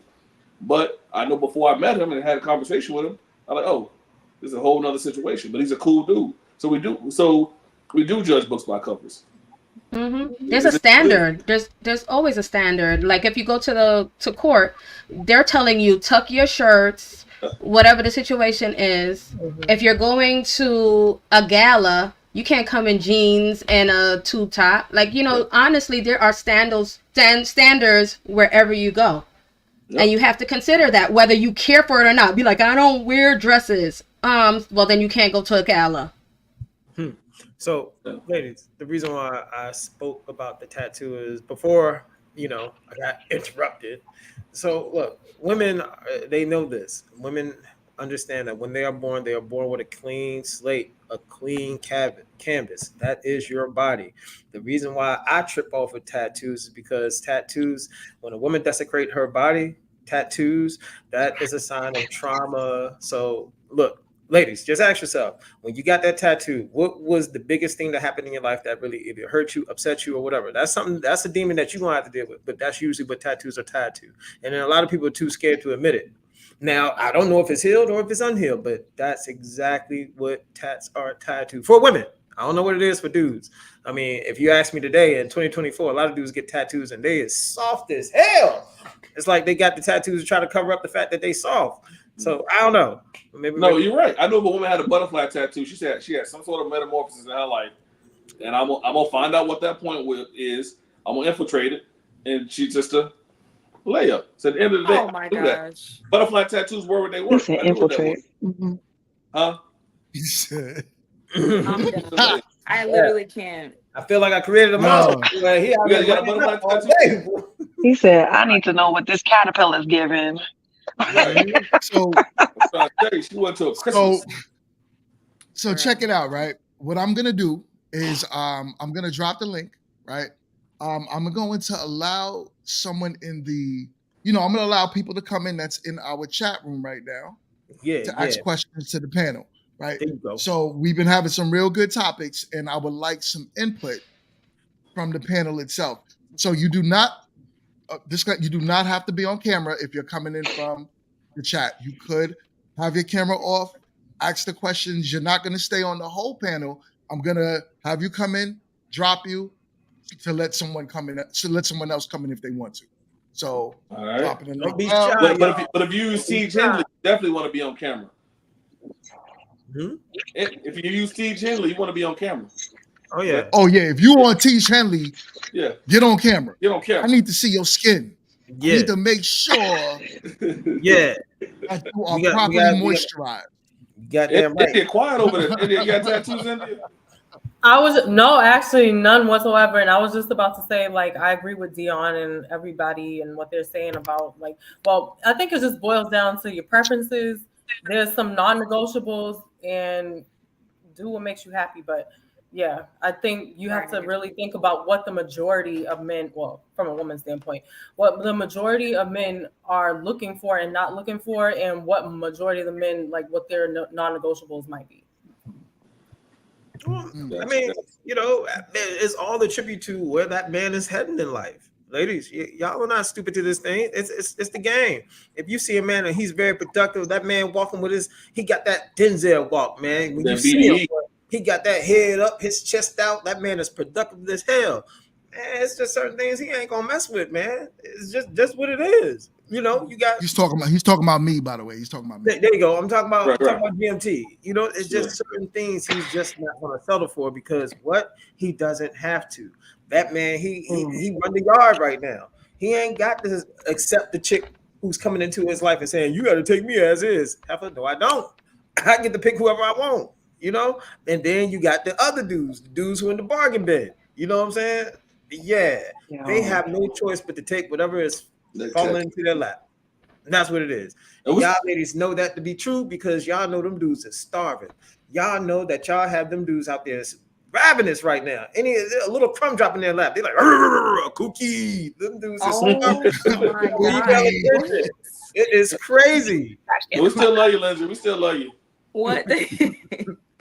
It's just ravenous out there right now, man. But yeah, it is what it is, man. You just got to see it, man. If you're the type of person who is going out here and you're very observant and you like data and you read a lot, yes, you will see how this playing field is, man. Some of you ladies got these dudes out here and you know them. It's the orbiters, the guys who orbit around, and they constantly orbit around women who the best that they can do. They be orbiting around some dusties, Dudes who ain't doing nothing, they have no choice but to orbit around dusty chicks who ain't got nothing going for themselves. You know what I'm saying? Y'all know what I'm talking about. There's dusty chicks and there's dusty dudes. The bargain bin. Yeah, some of them Not dusty back to dudes the like bar. girls that own their own house though, because they need a I'm place not to doing sleep. the bargain bin today. Yeah. Right? Yeah. Not Bargain today. bin. Hey, Oh god. Oh yeah. Bargain bin. I'm trying to tell you, man. The bargain bin is it is heavily populated, and none of them like each other. Well, the dudes like them, but you know the chicks don't like them, and it's just a never-ending battle of tug of war. 50-50s all around. 50-50s. I love the bargain bin, But but even not with my men. I don't know, India. I don't know. You done told Not us every stories. bargain I bin. don't know. Okay, don't judge me. yo, it's all right, India. It's all right. It's all right. Get a little sale. Get a little discount. It's okay. Baby, you know In real Walmart. Yeah, In bro. real Walmart, not like Until dating I'm on Walmart. Dion status, I gotta. No, what status? You have to be the best. You have to be the best at the level that you at. All right. You got to understand the dating options that are for you. I mean, I get it. Supposed to mean. Because you got know kids, we right? had India? a conversation on the last episode. You got kids, Oh right? dang. Are you on Yes, you I on got you kids. India, I don't know you sis. I don't know you, India, but they on your back right now, baby. I don't know what's going on. They on your neck. I know. They right Especially here. him. They worked in a Not hot comb on a Sunday morning. Like give her some breathing room. Let her breathe some. When you You know have what I'm kids, saying? Get a Time buck out. for her. You I am on India's. when you have kids, your options go from the grocery store to the food pantry. Hold on, we got a guest coming in. What's up? What's up, D2? What's up? What's going on, man? What's up? Hey. Can I? What's up, brother? Hold on, man. What's up, bro? What's going on? Nothing much. Just chilling. Nice to see you again. You was on the panel 3 weeks ago, right? 2 weeks ago. Yeah, 2 weeks ago. Right. How's it going, man? What questions you got for the panel? So, my question is, so is it wrong for 50-50 with certain type of women and certain type of men? Because I see y'all laughing about it.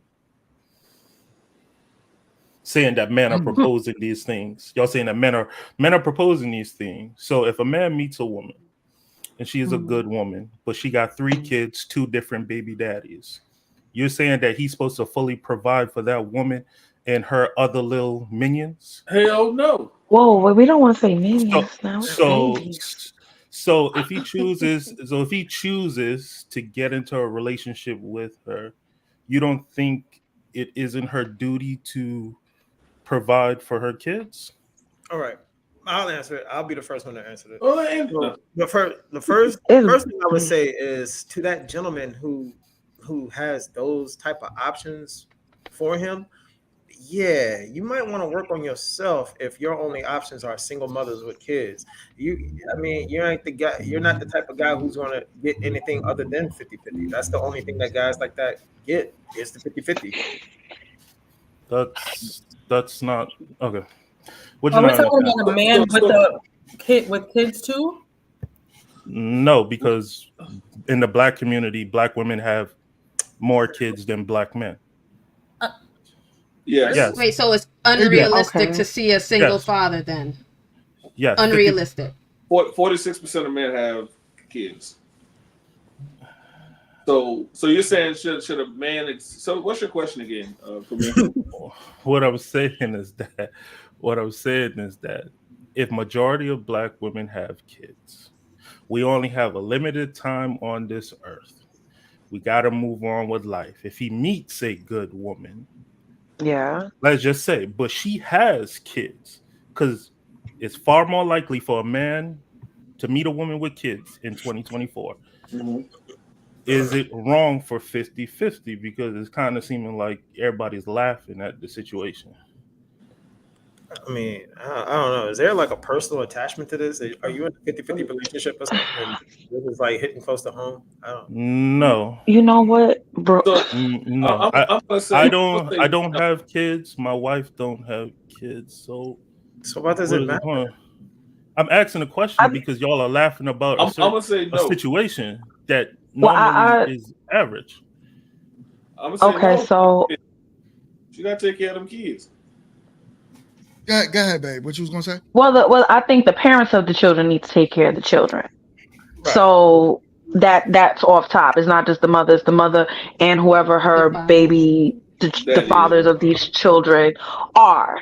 But you prefaced it with it's a good woman. So if it's a good woman, I don't think either way, whatever way it works for that relationship, I think it's fine for 50-50. I think the because me myself, I did not laugh concerning 50-50 in definitely not in a derogatory way. I don't think there's anything wrong with a 50-50 relationship. I think now in this dating world, it has this negative connotation. It has this moniker of, oh, if you're 50-50, you don't have a lot of choices. Your choices are lackluster, bottom of the barrel, et cetera, et cetera. I feel like, honestly, I'm just going to keep it 100 right now. I'm honestly grateful that I'm married because in this dating situation, this is too much. It's a lot. It's a lot. Like, I met this man back in the early 2000, well, mid 2000s or whatnot. So it's like that was never even a thought in my mind. Dating, it was like, yo, I do what I do, you do what you do, and we put it together and make something shake. And that's it. It was not a 50-50 thing. It was like, okay, well, cool. You know what I'm saying? You short this week? All right, cool. I'll pick up and we'll figure it out. Because it was what we were doing. We were both trying to figure this thing called life out. And it wasn't oh, well, you bottom of anything. No, 50-50 is fine. Overall, to me, even if it was, honestly, if the 50-50 thing was a thing in my marriage, it still wouldn't be a problem because we're both bringing something in whatever way, shape, or form. If it just happens to be finances, that's just what it is. But people put this connotation on it where it makes it sound like it's horrible. And then putting it into your question, sir, of, well, if would it be wrong for her expectations to be a 50-50 relationship because she has 3 kids and 2 different baby daddies? If dude wants to do it, cool. If he don't, cool. That's on the 2 of them. I don't think it's wrong or right. It's just whatever fits for them. That's Yeah, it. I mean, I completely agree with your point, and that's why I'm bringing it up. Even if you take away the kids, majority of people have a limited of time to get into a relationship and move on with their life. I understand people telling men to work on themselves and do everything. But those men who work on themselves by themselves and reach a certain financial value, most of the time don't marry women. And if they do marry women, it'd be a business decision.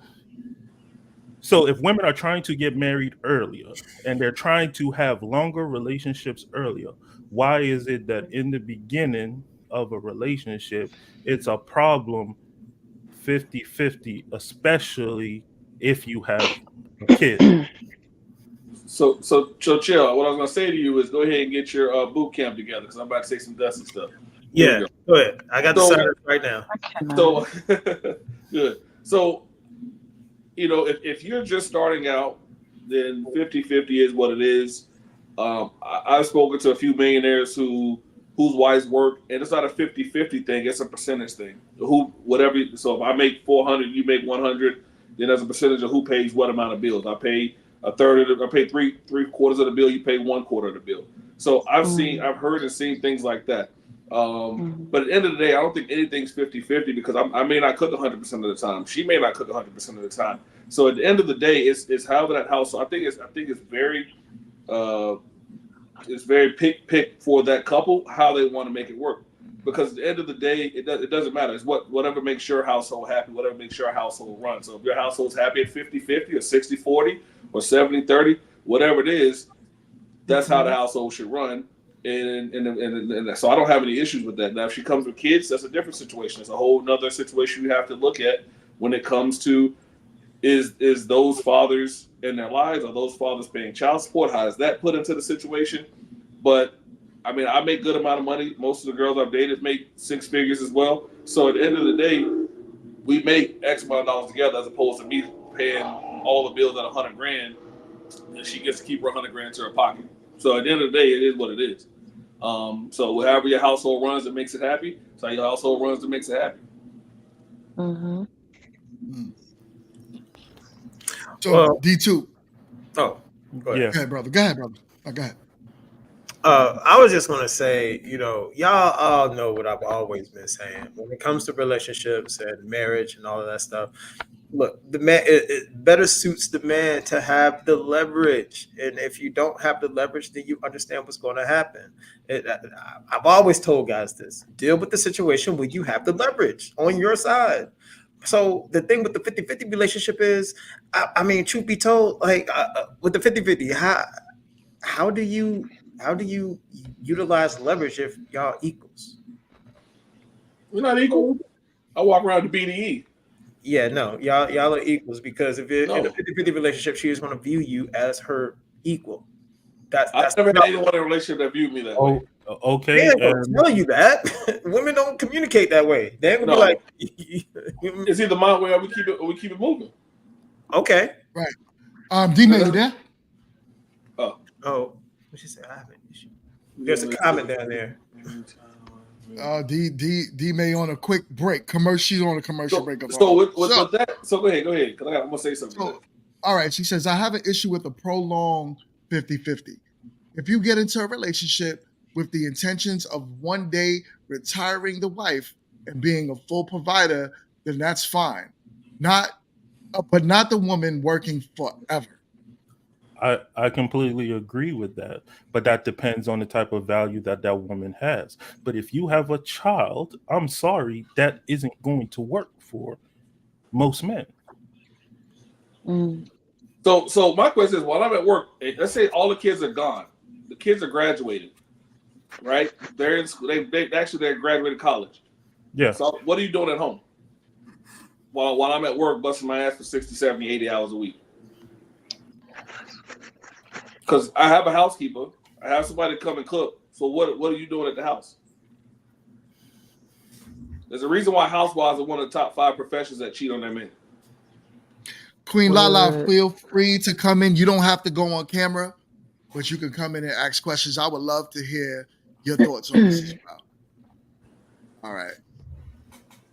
All right. So I read it already. I did your job. I read the comment. Yeah, Starbies. Yeah, I read the restroom. Oh, my bladder. It was my bladder. It was all that water. So he's saying no, a woman needs to work. And in reality, this is it, right? As far as a woman working, I do believe that a woman needs to add something to the household. And not just like 100% femininity. At some point, it goes to where it's like, okay, are you helping with the business? Are you doing something to build what we have? So that way it's like, all right, well, yeah, you don't got to go in and punch the clock all day, but what are you doing to provide extra income to the family, even if it's something that we are growing together? So, and that's happened in every other community. Name one community where you see the Asian woman not at the front desk, checking you out. Name a restaurant, any type of restaurant where the wife isn't working and the husband may be running the books. It happens in every community. It's literally our community that has this whole thing confused, where it's like, I don't want to do nothing but live in my soft girl era. But GMT. Sorry if I cut you off, but GMT, that's the problem, because most people inside our community only see the finish line, but they never want to talk about how that race started, how that marathon went, and now we're at the finish line. Like most women like to talk about, well, the most successful men are married. But if you speak to majority of those successful men, those women were with them through high school, through college, through broke days, to building their business. Now she's a stay-at-home wife or whatever the case might be, and he is successful because she's worked for it, and that was her prize at the end of the race. That you don't have to work no more. You don't have to do nothing no more. So they're thinking that they're supposed to stand at the finish line and some man's supposed to pick them who didn't went through any tribes or tribulations with them, and they're supposed to retire. Nah, you Right. can't. And You can't get that out of me. I disagree with that. I disagree with just retiring any woman. I said that before. Right. I don't think a man should just meet a woman and just say, I'm retiring you. That's something that you do have to earn. And I don't think a wife's job should ever be over. It's one of those things where it's like, okay, it's just like how Professor said, what happens when the kids is out the household? What are you doing? What are you doing? Like, no, it's only but so much. You're screwing the pool boy. It's only screwing the pool boy. What? That's wild. The top five cheating professions. School teachers in there too. Is that how y'all go out here? And Not date? true. I'm a preschool Cheating? teacher. I can't. Not true. Negative. Hey. You ain't married. You ain't cheating. Huh? I was married, I know, but you ain't cheating. and I never did. I know. Period. You know, like, yeah, I get it. Anybody got And she's something a for school that? school teacher. She's preschool. So, That's cool. but that's the Yeah, thing. that's Like a great you, school teacher. I was a school counselor. you gotta work for the family. Sorry, Lindsay. Go ahead. I said I was a school counselor and I didn't cheat. Man, you ain't You not ain't married. We talking about cheating only happens in marriage. You got a point. That's all right, Lindsay. It's good that you went in TN. It's still good. It's all right. It's okay, boo. It's all right, Lindsay. It's okay. You know, we still. But I'm saying though, like Okay, babe. at the end of the day, though, what is she doing? Like I know Lala said, well, she's supporting her husband working on the business. I work at Bank of America every day. Ain't no business I got. I said I work there, but I'm saying I work at Bank of America. I don't. What are you doing this in the house? It doesn't make sense. There's nobody there. The kids. And then let's say the kids are 5 years old, 6 years old, 7 years old. They're off to school for what, 7, 8 hours a day, 6 hours a day. What are you doing that whole time? I mean, take your ass to work. And then because I've seen it on both sides. I've seen it on both sides. Yo. Not take your ass to work. I've seen men that when the feminism, y'all wanted to work, go take your ass to work. But I'm saying though, if I've seen men leave their wives and the wives haven't worked for 10 years and they don't know what to do. They don't have any job skills because the job they got 10 years ago is computered out. I've seen dudes take care of the household. Woman leaves them because they're down in their luck now, and now they're stuck with nothing. So at the end of the day, like, how are you a help me if you ain't help me meet shit? If you ain't, because at the end of the day, you ain't got nothing. You ain't got nothing now. So if I fall, and if I want to start my own business. And I need somebody to take care of the household for 3-4 months while I build it up, but you ain't work. The fuck we doing? Sorry, pardon my French. What are we doing? And so we gotta have two incomes because we make more together than apart. So you wanted to work, you wanted to be equal to man, take your ass to work. Right. I mean, listen, I don't knock it. Me personally, I wanted to provide my wife but you've been with us forever. You should. Yeah. Yeah. So yeah. You're right. I mean, I look at it like, we had that talk from day one. Like we said, when we have a child, I didn't want her to have to go out there and work. I wanted her to take care of our son or potential daughter back then. So we had that conversation before we got married, which is super important. Why aren't these conversations happening in the dating stage? When you guys are now starting to get to know each other, understand what your person may want, what the person that you're with may want. I don't use the word partner because we ain't partners. Understand what the person that you with wants, right? So if you talk to a woman and she's like, I just want to sit on my behind all day for the rest of my life while you work. Fellas, if you ain't with that, don't deal with her. You know what I'm saying? Period. and in reverse, ladies, if you're like, yo, listen, I want you to build something and I want to work for you. And if he's like, no, go work for Walmart, then if you don't want to deal with that, don't deal with that. But that should be a conversation you have before the rings get involved. Right. And we're not doing that, man. You'd be so Y'all surprised. Negroes, y'all don't talk. Well, What you saying, Lindsay? I say a lot of people, like the ones with emotional intelligence that, you know, are intentionally dating, try to have those conversations. A lot of people are not willing to have those conversations. They're like, why are you having those conversations? Why are you rushing? I don't want to, you know, move too quickly, or, you know, it's a turn off to have serious conversations like that. And then there's a lot of people that don't have an emotional intelligence to have conversations like that, like to have conversations about their feelings and goals and like they just don't. So Well, then that's definitely indicative that they're not trying to be serious. They just trying to that's not necessarily get the drawers. true. Wait, that's not necessarily true, because when you're first dating a woman, especially in 2024, you're trying to figure out what type of woman is she, what type of intentions she's coming with towards you. I'm not going to have intentional conversations with a woman I just met a week ago and now we're on a date. We have to be dating at least for a month or two before I sit down and truly try to seriously have a conversation with you. And that's what most people are doing. It's just that most of these women and most of these guys are not making it that far into the dating game, because either one, they figure out their intentions, or two, their card was pulled. Oh, so you just a trick, or you just a hoe. That's usually what it comes down to. So you still continue dating? I'm a little lost. Is he D2? You married, but everything that you're saying sounds like a dude who's, you know, out here getting battered and bruised in the dating world. It's just weird. You're just not sounding like a married guy. Where's your wife at, man? Can you bring her on? Oh wow! No, I'm serious. You really have. I want to talk to her. I want to ask some questions. Yo, chill. Word. That.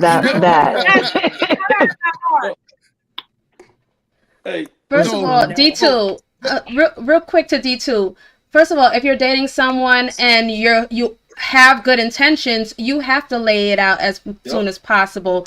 Y'all should, that if the person is not on that same level with you, then it makes no sense, because then y'all both wasting each other's time. Why not lay it out unless you're trying to play games?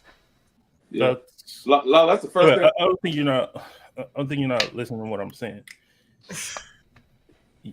You dating a person having good intentions, laying it out there straight out from the front, people could disguise or put on whatever they want to put on just to try and negotiate to bamboozle you.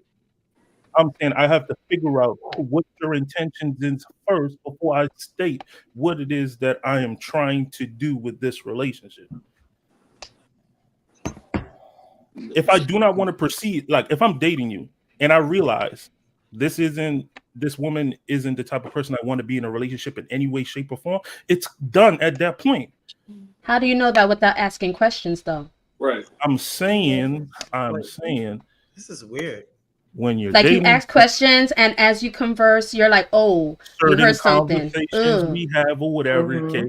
And if I get to the point where I say I want to take this further to potentially be in a relationship with you, and we then have those deeper conversations, and then I realize, no, I do not want to be in a relationship with you, I'm cutting it off. I'm saying that if you're trying to have deep intentional conversations the first, second, or third date, that is not going to happen. Yes, maybe not the first. Just hold on, I get it now. I commend you to. You know why? He wants to hit them cheeks before he gets down to the facts and you know. Yo. Because I'm gonna ask the first couple of days, like, listen, that's not true. If we're not on the same page, I ain't got no reason to go on the third day. We keep it moving. I may clap the cheeks later, but I'm saying, but I get it, D2. You want to clap the cheeks first and then have those conversations. Because what other reasons are there for you not to ask those conversations up front and wait a month or two? That's life, like you said, life is short. That's too much. You just say life is short. Get by bus tomorrow. Yeah. You only went on one day. What you doing? Yeah, man. You don't know nothing. All of this about financials. This does not sound like advice from a married man. I'm sorry, call me an asshole, but I need proof. Oh my God! He is not about to show his marriage certificate for you. Cut it out.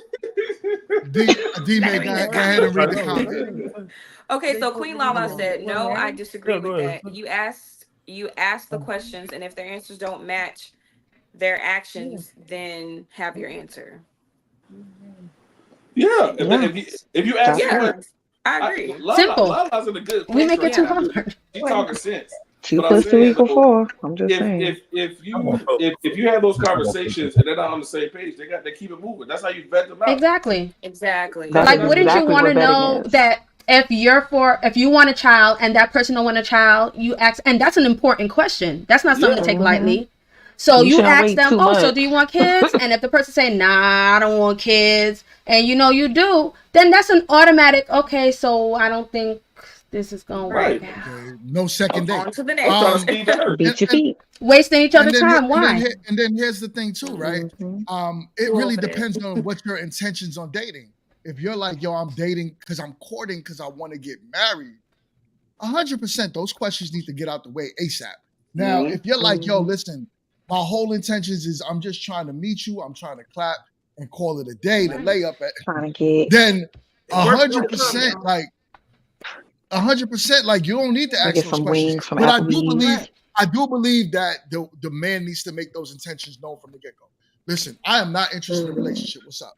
And now, believe it or not, people be like, oh no, you're not gonna get a woman acting that way. You bugging. Because these women are out here looking for the same thing men are looking for.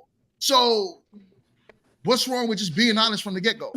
And then you get to weed out all of that other stuff, all that playing games when you're dating, if y'all are intentional from the beginning and honest with each other. Yeah, like Andy, you trying to move to North Carolina? Huh? Oh, you know what? North Carolina? Sometimes no, I've been really considering hard, honestly, because I live in the Massachusetts. dating I know how it pool in the goes. north is really crappy. Leave them kids and move to North Just Carolina. be careful. You said India, leave don't the do kids that. and move to North Carolina. The dust. Be Sorry. careful, The India. Be dust. careful. Sorry. You in danger, The girl. dust. Sorry. You in danger. Who in danger? Who's in danger? India, be careful, girl. Be careful. We know Leave those kids right there. You know, you come fill in this loft uptown. We good. We Gucci. Where her baby's gonna be? Where her baby's gonna be? With their daddy. I want to With see your grandma? view, Professor, man. What's going on out there? Oh no, they with me. Don't say oh no like that. You made them with them dudes. Listen, okay. What is with you It's guys? okay.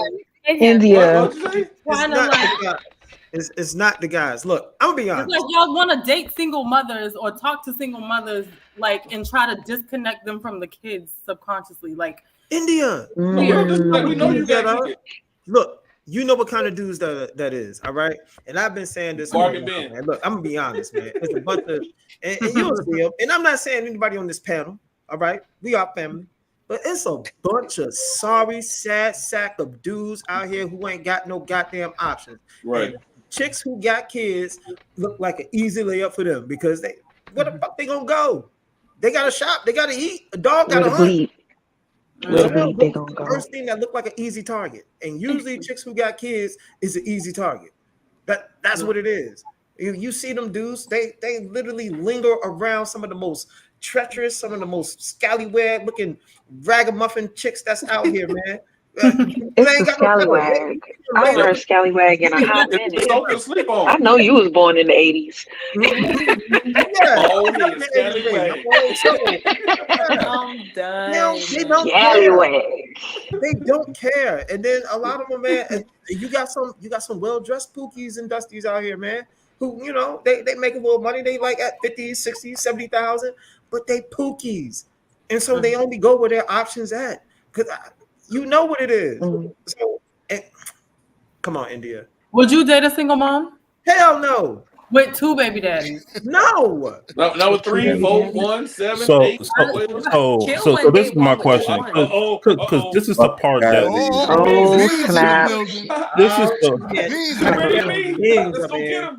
this is the part. This is the part that confuses me the most. So if dudes that date single mothers are just looking for low prices or whatever, so they don't have no option. I can't. What do you say? We can't understand what you're saying. You said dudes date single Yeah, mothers. where you be finding these dudes, bro? Dudes that date single moms, they're looking for low targets. Is that what he's saying? Correct. There's low hanging fruit. Okay. Low hanging fruit. Yeah, Yes. that's what he said. Okay. I told you. The easy ladies. Okay, so I'm so chill. So you're saying that you have options with women who don't have kids, correct? Hell yeah. Okay. Why haven't you picked one to marry yet? What? I've already been married. I'm in the state of my life where Bro.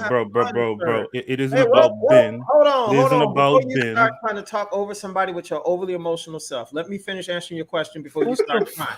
Okay? Wait a minute. We ain't gotta go there. We don't gotta go that direction. Oh, we've been done before. Why didn't I pick one? We about to. We've been right before. But go ahead. No, Go ahead. no, we not. We won't go off on the panel. Chill. All right. Chill. I won't. Okay. Chill. So first of all, I've already been married, sir. I am now 43. I'm striving to be the best version of myself. And right now, I prefer to be single so I can have fun. I like exploring these different women, man. I like it. And I let them know what the deal is up front. Hey, if you're gonna deal with me, and ladies, let me tell y'all this on YouTube in front of everybody, because I could do that. Ladies, y'all probably should stay away from me because I'm not looking to invest. I like to have fun. We know that. Right, and I tell it. But thank you for being honest. So how you gonna lead a boot camp? If that's your How you gonna lead a boot camp though? Yeah. How you gonna lead a boot camp if you're not even successful? That's true. You can't be a camp leader if you don't have the tools. That's me going to like Alcoholic Anonymous. Hold on. And the person's still drinking. He got a Heineken. He got the Heineken. You're like, I need you to stop. Stop drinking. Y'all tripping right now. As I take a swig. See, my boot camp teaches men how to utilize leverage and how to gain power. Power and leverage will make a man the best version. To enjoy their hoes. No, not even enjoy their hoes. They might want to go and get a wife. Mercy, If they don't have these standard traits, they will never get a wife. They will just always be behind the 8 ball. And then coming up on people's channels. Talking all this. I'm trying to understand the leverage part though. You don't understand the leverage? I'm trying. I honestly just take a pause. I just want to take a pause for the cause. I want to understand your concept of leverage and power dynamics as it relates to marriage. I just want to get a little bit more insight on that, sir. All right. So for me, the man who holds, and just to break it down in simple terms, the man who holds the leverage makes the rules. Usually the man who has the leverage, he is the financial breadwinner. He is the one who is not only at the highest as his social economical status, but also when it comes to his communication skills, his emotional intelligence, his wherewithal. These type of things, he lead in these things, and that will give that man the leverage that he needs to literally solidify that relationship. Because a woman can only bask in her femininity when she's in the presence of that type of man, not a guy who's at her level. I mean, I don't know you and GMT's situation. I don't know how it was when you guys first met, but I'm pretty sure that he was at a status that you guys were probably at similar, but then he started becoming extremely progressive and started achieving certain feats in his life to where his status really grew. And I guarantee you as a woman started to acquiesce to that. You was like, you know what? I trust my life in this man's hands because he is and he has the leverage. If that's not it, then you tell me what it is. Well, I would say in regards to our particular relationship, the acquiescing, that I think that went back into us talking about femininity and submission. So I was already basking in my femininity. I was, like I had said back then, he was getting the plates and the experimental meals at times. You remember that steak? That was real. It was crazy. But you know what I'm saying? We were there. So it was you remember the steak. Beef ribs. Yeah. And it was the hardest beef ribs. It was real hard. But I had tried my best. I cooked it though. Okay. My point is, but now he got the baked macaroni and cheese. Okay. He got the barbecue chicken. He gets the turkey on the Thanksgiving, praise God. So he gets the good meals. Okay, but what I'm saying is back then it was already, that's what it was. And not even to say I'm not trying to make it sound like every dude I ever dated I cooked for, but a man I was in a relationship with, he was getting my femininity because that's what I grew up as. Like my parents, they were divorced, or well, they got divorced when I was a teenager, but their relationship was never good. But my mother always made sure my father ate. She could have been all screw faced, but she was like, "Take this plate up to your daddy," and that's just what was happening. And that's what I knew. So regardless of how you feel, what's going on, it's not contingent. My femininity was never contingent on who he was. My submission of okay, I can trust him with even a potentiality of having children. Cause that was up front. I remember his mama asked when we was dating, when you gonna give her a baby? He's like, no, she don't want that until we get married. Cause that's on period. We're not playing those games. So it was already like, okay, he's getting himself together, and regardless of we in this together. That was my mindset. So it was never contingent on anything. And even up until this point, the basking is again always been there. The acquiescing has always been there because I trusted him once we got to that point of commitment. So regardless if he said, babe, I need you, we still working this thing out. You work, I work, we figuring it out. It would have still been 10 toes. We gonna ride this thing until the wheels fall off, regardless if I was a housewife or not. That's just what it was gonna be, because this is the man I decided to be with. This is the man I trusted. Can we get a round? So I think please. Can we get a round of applause, please? I'm just saying, like, We'll do that. It's tough out here. It's really tough. But until you got a better first. Until you got a better first. This is what we was talking about last night. I know. Oh my God! But you got a better first, right? Because it could just be sign language.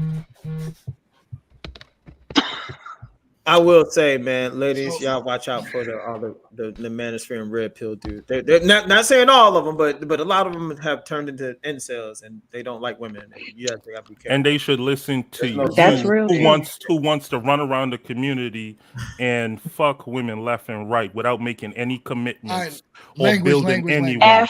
We gonna I'm sorry. Sleep with. I'm sorry, but if it go crazy, hold on. Yeah. If it go crazy on any front, I gotta drop you. That's right. So we gonna keep it, chill. You chill, and we just gonna have a good conversation. So to my wife's point, right?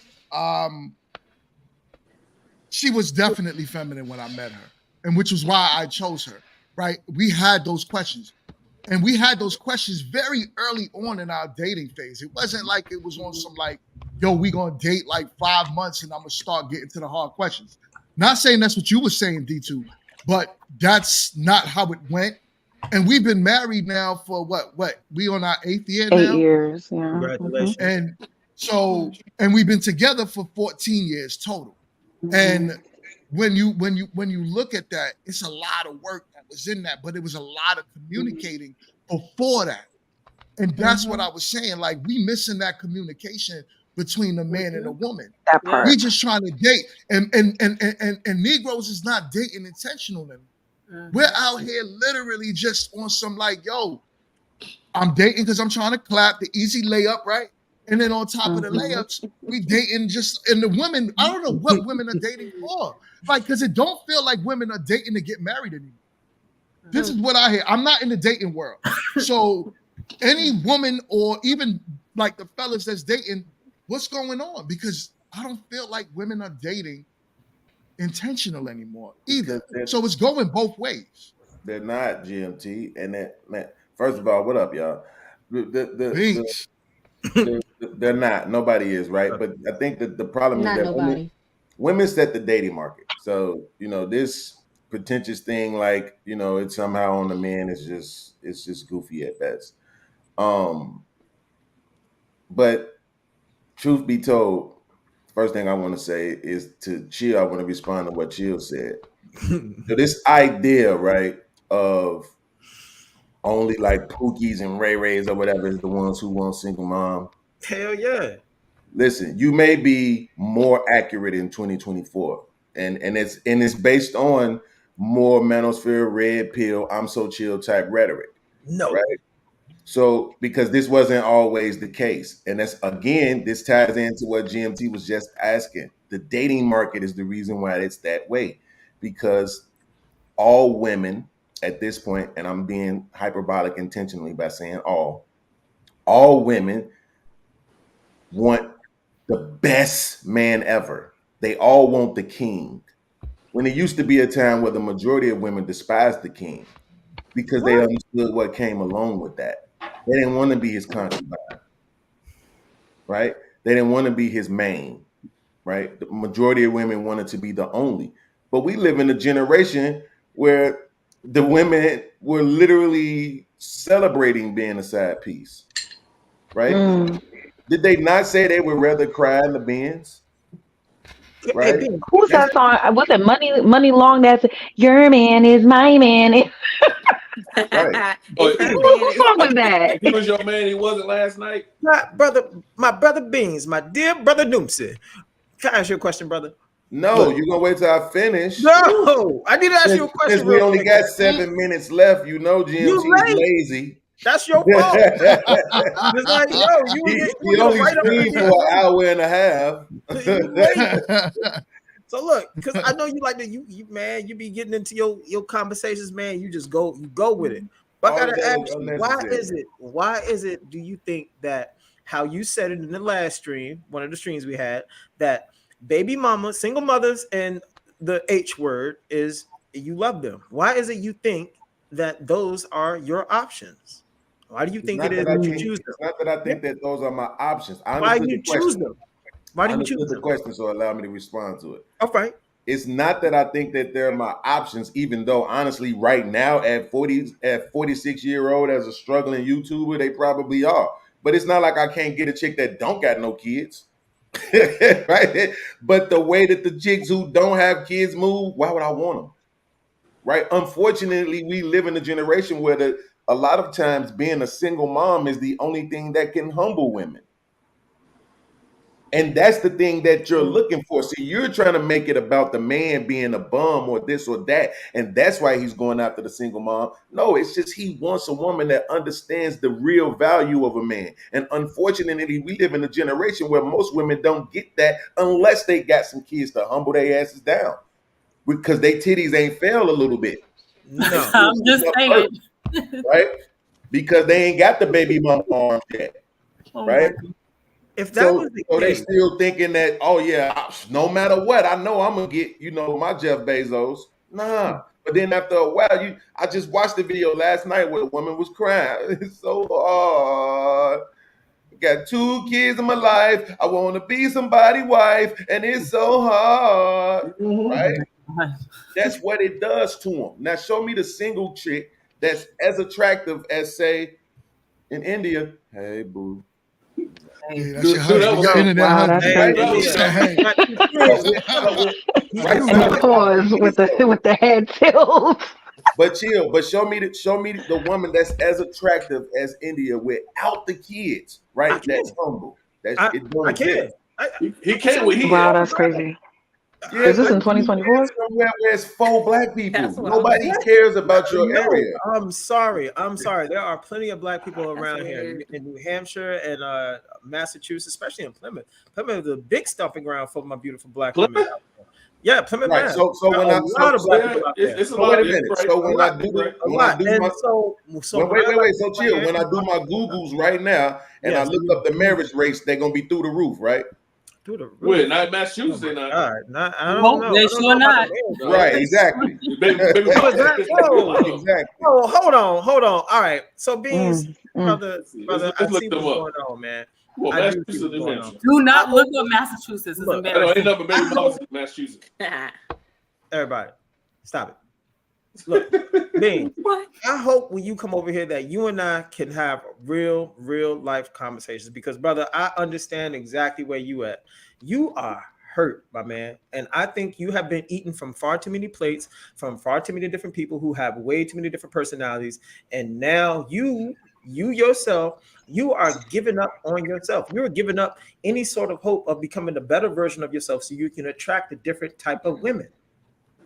That's why you're only stuck in that proverbial rabbit hole, as you say. Let me explain something to you. So this is what's going to happen. At some point, this channel is going to start having 100, 200, 300, 400, 500 people watching. I want you to understand that when it gets to that part, what you're saying right now is going to matter so much. It's going to be a chat full of fucking idiots. Pardon my language. Right? Because that's what happens. The bigger the channel get, the stupider the chats get, right? But right now, it's a small group of people watching, and I'm pretty sure they understand that you're full of crap, right? Anytime you respond to somebody, let me tell you something, seriously. And this is why, as much as you might be able to offer a woman financially, I can take care of her emotionally and psychologically better than you can, because I can peep your BS, right? Anytime that you don't have a legitimate retort to something that somebody says, you say something personal about them, right? They can say the sky's blue and you will be like, man, listen, see, because you so short, or because you so hurt, or because my boot camp. No, say something to what I said and minimize your conversations about dissecting me. Let's try that, right? Keep what you think about me to yourself and respond to the actual things that I've said out of my mouth. Right? So again, let's go. Let me ask you one more time. If I look up the marriage rates where you live at, are they through the roof, or does it look like the rest of the country? I have no idea, because I never looked at the marriage stats. I got the answer. 59% of black people are married in New Hampshire.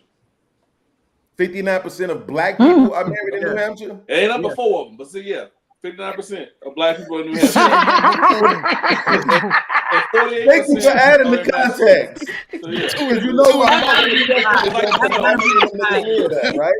I mean, man.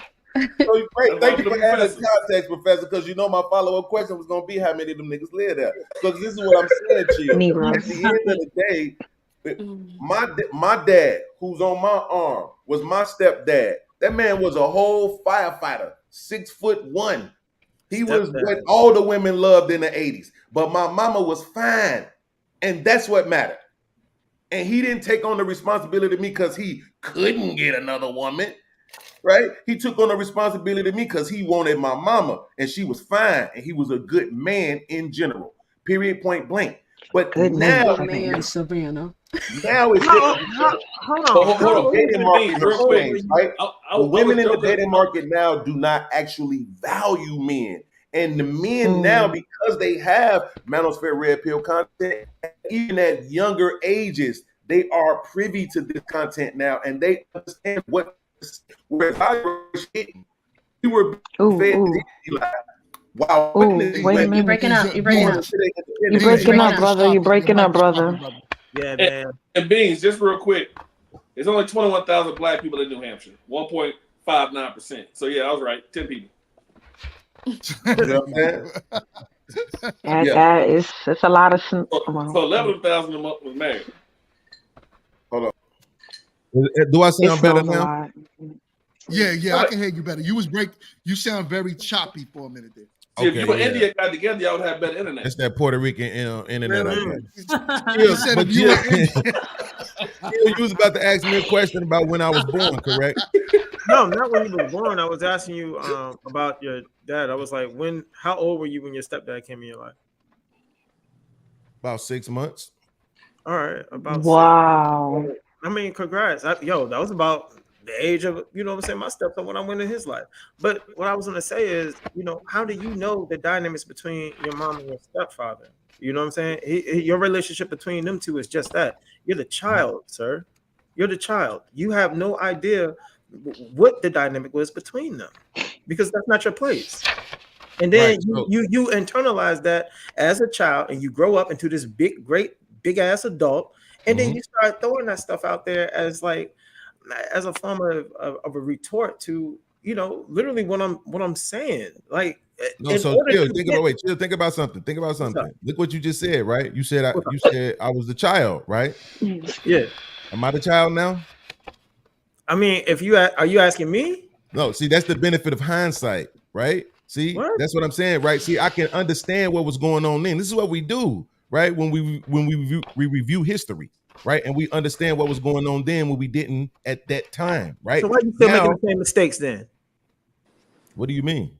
If you could review history and you know all of this and you understood what was going on, why are you still making the same mistakes?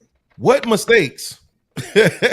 I was just in a 14-year relationship. What and mistakes? what happened? And what happened? Why did she leave? It ended. It happens. She left. Why did she leave? Not everything was meant to Why last. did she leave? Answer the question. Because she outgrew me. Outgrew you meaning how? She outgrew me financially. Right. So that meant you were what? I don't know what you want to hear, Chill. All right, I'll say it for you. That meant you were stagnant and struggling. She yes. took your life in your hands. So therefore, you can't talk about it happens. That's what I'm trying to tell you. Like, wait, listen. How old was Tyler Perry when he got his big break? So what? You didn't. It happened. Wait. So see, to be funny, that's what I'm saying. You got to see now how you got to retort the jokes because you can't have a serious conversation, right? How old was Tyler Perry? It happens. That's life, right? The reason why the vows say for better or for worse is because not everything is always going to be good. Not everybody's going to have the same problem. Some women are with men who have all the money, but they won't stop cheating. Some women are with men who don't cheat and got all the money, but they won't stop beating on them. Some women are with men that got money, won't cheat on them, won't beat on them, but they own drugs. Everybody's problems ain't the same. You're trying to make it seem like as if you had any type of situation or anything as a man that would allude to having a worse time that somehow then you deserve to be left. That's not the case. People aren't committing. We just got through talking about the dating market. People aren't dating to commit. And when people get into these commitments, they don't actually mean it, Chill. They don't actually mean the for worse part. They mean for until you don't satisfy me no more. And then I'm gone. I'll agree with that. And he's saying it like that was the right choice for her to do. Because if you flip it and a man says, my wife was stagnant and she wasn't moving, that's why I divorced her behind with my 3 kids and I just dipped. Everybody would have a problem with that. Absolutely. So what are you Sound talking like a about? housewife. Yeah, what is this dude talking about? He like you be trying to do that what about ism like women do. I understand that you're accurate. Hey, fellas. I agree with you though. I hate about this. Hey, chill out. D2. Hold on, man. I got you. Goddamn, boy. Listen, bro, man, you be trying to do that what about ism like women do. Like when we go and try to bring up a topic that we don't like, that we dislike from the women, they'll quickly flip it and be like, well, what about the men's in them? Like D2, man, stop. Nigga, it serves purpose. It serves purposes at time though, seeing it from another view. I'm pointing out something. I'm pointing out something. I understand that your intellectual level is low. I'm pointing out the fact that if a woman leaves a man because she got a raise at a job, that is not right. Because if a man was to leave a woman because she gained 20 pounds and she was refusing to lose it after she had 3 of his kids, it would be a problem, dummy. Y'all can just look at that man's picture and just tell he's overly. See, now you went to a personal thing. You just proved what he said earlier. Don't do that. He just said something and you went to his picture. Because he's stupid. I'm just simply saying, man. I'm gonna be honest. I normally don't try to engage in conversation with guys that I'm privy to how emotional they are. I only have conversations with people. You don't engage in conversations with me because I have morals, integrity. Relax. Yeah, thank you. So hold on, chill. This is chill and D2. Listen, let's have the conversation. Chill. You're throwing shots, man. Oh hell yeah, hell yeah. Dude, Dusty. Chill. Okay. Jesus Christ. Stop it. No, because we got it. To me, this is an important conversation that has to be had. But there's a way that you can have it respectfully, right? Where y'all could really have that back and forth as men without the insults, right? I did like what Bean said, like attack the conversation, right? Because then that shows a level of, okay, I know what I'm talking about. And then maybe you could teach him something. And maybe he could teach you something. But if y'all are like gonna keep throwing little digs at each other, I'm Damn, not chill. even. I'm not even Chill, throwing chill, any. son. Attack the point being made. Don't attack the person. But well, look. So when it comes to me and Yeah, you beans, a jerk. when it comes to me and beans, and I'm not including D2 in this. I don't really have I guess a relationship with D2, so I don't know the dude. But with beans, I know of him. I don't know him. But see, with beans, I talk to beans this way is because I was beans. Yeah. That was beans. You get it? That's why I talk to him the way I do. And look, see, there's some men who gonna get it, and there's some who don't. That's why real men out here, you need to talk to these suckers like their daddy should have talked to them. And for the motherfuckers who get in their feelings about that, leave them suckers where they at, because they ain't about shit. They ain't gonna build nothing, and they ain't gonna do nothing. Leave them sorry, feminine ass niggas where they at. And But that's chill, how I move. this is where I disagree with you at, right? Not on what you just said, but I'm saying where I'm disagreeing with you at is on this, right? So let's just say I've been doing my thing, right? The reason why I was so late, and I apologize, GMT, is because I was up all night working, man, grinding, editing stuff, clipping up stuff, dropping videos, doing my thing. I didn't go to bed till 10 o'clock this morning, right?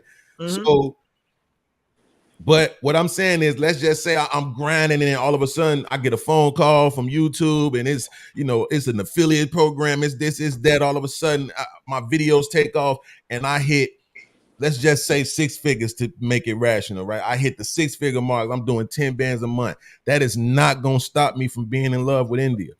It's not going to stop me from thinking about her. It's not going to stop me from looking at her pictures while I do my work to use her as my motivation.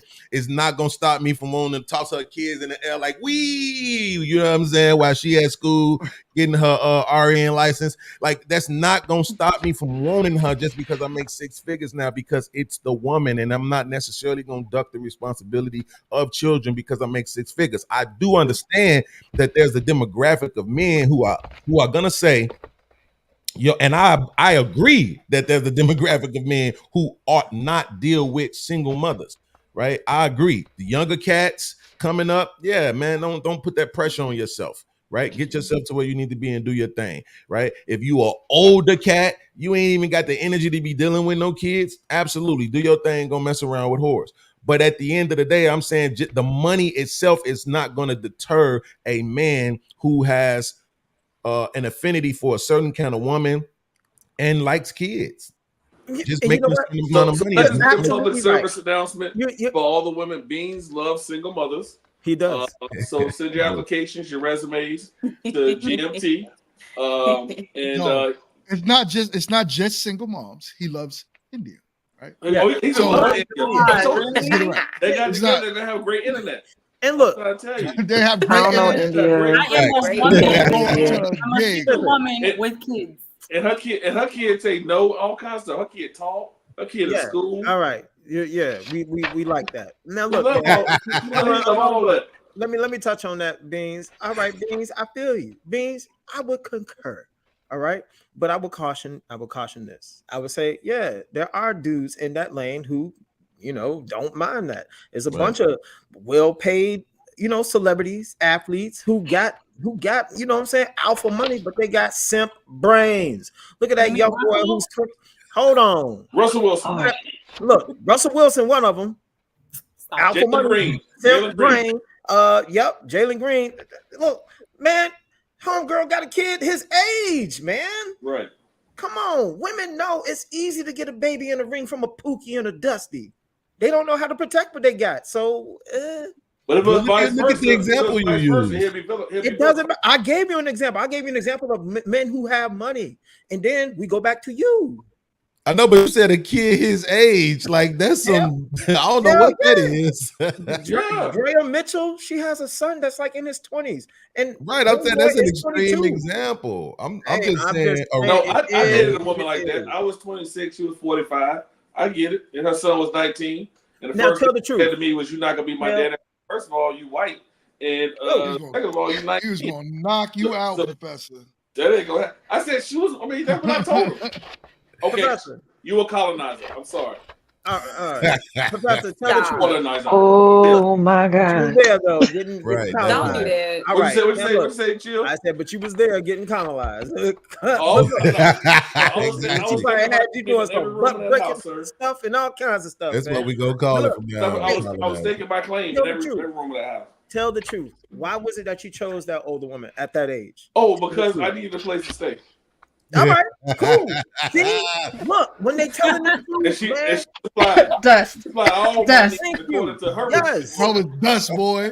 That was just yes. So It was look. hey, look, I had to make sure the first time we did it, I had to knock it down. I had to knock the walls out because if I didn't, I wasn't gonna have no place to stay. So I had to, I had to give all of it. I couldn't give it HDM bubble gum. I had to give everything. So, But professor, look at the option, right? Look at the option. This is what I'm saying. Ladies have to make a choice, right? So do you want to just get screwed and have a man leave a couple $100 on the dresser? Then you go with chill. That's what I'm saying, and that's all good. You know, I don't have no problem with those women who live that lifestyle. Either. Do your thing, right? Just accept that that's what you are, right? But then on the other hand, if you want to be a wife, India, you got to take your goddamn Instagram down. That got to stop, right? Oh, and you got Instagram. Yeah, you got to stop that. Why I gotta stop my Instagram? You gotta get your body off Instagram, right? I And don't you put gotta my body on there. I don't use it for that. Oh, that's not the point. That's not the point. What is happening right now? What is happening right now? What's going on? Look, hey, Professor, you know how they say that the quickest way to get over a woman is with another woman? I'm using her Instagram to get over my ex. Hold on, I'm looking at this. Bro, if I hear you talk about your ex one more time, I was in your stream, man, and you brought that thing up. But what did I say earlier? What did I say earlier? You're a single mother. I want you to get over that. Looks like a dust storm. If All you're a right, single Beans, mother, I got you. you go from Dust storm is crazy. I said this. I said Yes. no choices are food pantry choices. I was a food pantry nigga. I get it. That's what I was. That's how I got that 45-year-old. You know, busting it down. She couldn't get grocery store prices no more. So she was a kid. I mean, she had a good kid, 26-year-old kid. So break it down to us, though. What eventually happened with that situation? Professor, be real. So what happened was my uncle bought a hotel in Falmouth, Massachusetts. I moved to Falmouth, and she grew up within a 3-mile radius her whole life. She wasn't moving. That's what broke us up. Because to this day, she'll call me and say, "Hey, how you doing?" Like she's like, you're the only person I've ever loved because I did what I needed to do. But for her, she was just what I needed it to be. For me, for her, I was everything. But for me, it was like, hey, I need a roof over my head because Rena Center was coming to get that TV. So that's what I'm saying. I'm not mad And so I was a food pantry dude. I'm not mad at you for having that kind of awareness, right? I just think I'm not mad at you for having that kind of awareness, right? But I just, for me personally, I think y'all have to understand, and where I take offense to is thinking that that got anything to do with simping, right? It has something to do with what you value, right? So if you a man that just values women, right? If you're a man that values relationship, companionship, and those type of things, if you're a man that values nurture and love and those type of things, then the way that you proceed in relationships is going to look different from somebody who's looking at it from a technical point of view, from somebody that's saying, okay, my woman has to be this, check out all these points off, right? And I'm only going to wait. I'm waiting until I'm 43.4 years old, and then I'm gonna get married, and we're going to go here. And most people are probably not moving that technically as it pertains to their relationship. It's way more, I didn't even know I was going to fall in love with this person. Right? We met, we was hanging out, and the next thing I know, I don't want her to not be around. I don't want him to have to go home. And that's what she said to me. Right? She said to me, she was like, we were just supposed to be having sex, and I fell in love with you. I mean, that was one of my better relationships. I didn't say a lot to you. She was a great girl. And even though she made more than I did, and her husband left with a bunch of money, at the end of the day, she was like, you know what? You're the only person I've ever loved. She still took care of the household. She paid for all the meals because I didn't have no money. And that's what she should do when it's her house. But right at the end of the day, she took care of it. We went to the gym. I was in shape. I ain't seen my feet since the Obama administration now. So I need her back in my life for that. So I'm just saying, You know, she was always there. So she was a good woman. Wait, you ain't see what since the Obama I ain't seen administration? my feet since the Obama administration. So you know if I ain't seen my feet, what else I ain't seen? But I got Yelp reviews. People tell me what it look like. So you know they see it from the flow up. It's cool. It's cool. Chill I keep Chill, you said that sounds dangerous, right? Is it? Oh I my think God. I think dating for women is dangerous in nature, right? You're literally saying, here go this stranger. He most likely approached you, probably asked you for your number. Some said a couple of things to make you feel good, and now you're gonna go out alone with him. I mean, just the nature of dating is dangerous in itself, specifically for women. But I think that's a vulnerability that you have to have if you're trying to move forward in a emotionally healthy relationship. If it's just not all about business, if you treating it like I want to get married and marriage is a business, then that sounds more like what Chill is saying. But if you're saying like, nah, listen, I want the fairy tale. I want to come home, and I want, when my woman see me walk through the door, I want her to be smiling. I want her to be, hey babe. I want her to have some shorts on at the counter cutting the carrots. You know what I'm saying? Like, and I want to come in, I want to kiss her and smack on the booty and go and jump in the shower and come out and the plates is ready and we sit down and eat. I tell her about John stinking ass at work. You know what I'm saying? How he making me mad. You know what I'm saying? Like this, like for some people, they just want that natural, normal lifestyle. Chill. It's that the rigmarole of all this trying to become a millionaire and trying to have all these women. Listen, it just sounds like too much. I want my fellas who are so hung up on the whole, financial aspect of it. Man, get that shit out your mind, because a lot of y'all niggas ain't even gonna make it to 200K. That's fine. Some of you are good at being at the 60K a year. Some of you are good at being at the 50K a year. But guess what? You need to be the best motherfucking 50K a year dude out there. You got to have other attributes. You have to have other traits. You need to get yourself gamed up. You can't be going on these goddamn interwebs complaining like no little hoe. Because women understand when niggas start complaining and you sound like a hoe. Stop. Yeah. Make sure your tongue ain't work. But Build no, you're right. yourself up. And if you need, look, I'm talking about if you want to start on getting your credit built up, boom, I got you. I'll tell you how to do it from point A, point B, and point C. That ain't your jam? Hell, you want a job? I say, fellas, you need a trade skill, something that you can flip your annual income twice in a we'll say 24 to 34 month period. That you need to start there. These are things that you need to do. And when you're doing that, you start, look, man, steel sharpens steel. All right. Mm-hmm. Not sitting in a bunch of echo chambers talking like little hoes. You need to be around real men who out here working and doing something, being productive. You got to have a starting point. But sitting up here crying like fucking Tevin Campbell ain't gonna change a fucking thing. Let's say I agree with you. Let's say I agree with you. You do realize the people who cry and complain are the ones who actually move the needle, right? No, them niggas don't move shit. That's wild. That's wild that you would say the that. Only thing that the niggas crying be moving are the seats at the concert with like Tevin Campbell and the Backstreet Boys or some shit, man. They're the only seats y'all moving, but you ain't moving nothing in real world, because like I've been telling y'all for a gazillion time, the only way you're going to get the reaction that you want from the women is if the men start moving in one direction. You already know that. Can't be a bunch of soft ass dudes out here clogging up the goddamn real estate with their tears and shit. Don't nobody respect them. Men don't even. But see, this is what I'm saying. Do you want these guys to be something that they can't be based on where they're coming from? It's hard to outrun your past for a lot of people, man. Most people don't outrun their past, and so you want these guys who come from these broken homes and broken families and dysfunctional settings to just one day snap their fingers and turn it to something, or sign up for your boot camp when they might not even necessarily know they need it, based on the fact that this is how the community looks. They don't actually know that it's anything wrong. So now that you have more guys, I'm sorry, go ahead, GMT. No, go ahead. Finish that point. Now that you have Manosphere, Red Pill, all this different type of stuff, the I'm So Chill workout boot camps and all this other stuff, you had these avenues of guys where they can understand at an earlier age that's, maybe some of this stuff wasn't right that you saw and going through. Maybe this ain't how you're supposed to move, this and that. But look at what it's doing. It's not bringing nobody together. All this leverage talk and all this other stuff that don't sound like, yeah, let me get with this woman and love her and have a family and do our thing. That sound like, let me always be at the top, let me always make sure she under me, let me always make like that. That don't sound like nothing. That doesn't have any, it doesn't give a person an affinity for a relationship. And that's what I'm saying. We keep trying to make it seem like it's all about returning to the nuclear family, but none of this rhetoric, none of it, manosphere, red pill, I'm so chill, none of it is healthy for relationships. None of it. Y'all need a new curriculum.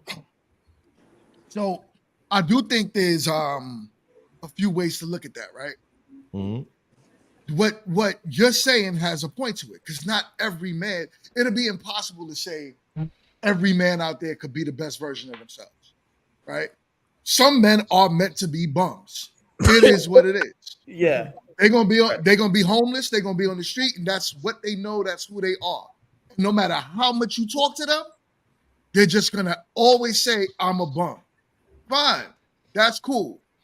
When you start looking at, like, what Chill is saying, what I see is, okay, he talks a lot of power dynamics on what a man could bring and what he should bring and how to build yourself up. And that's great too.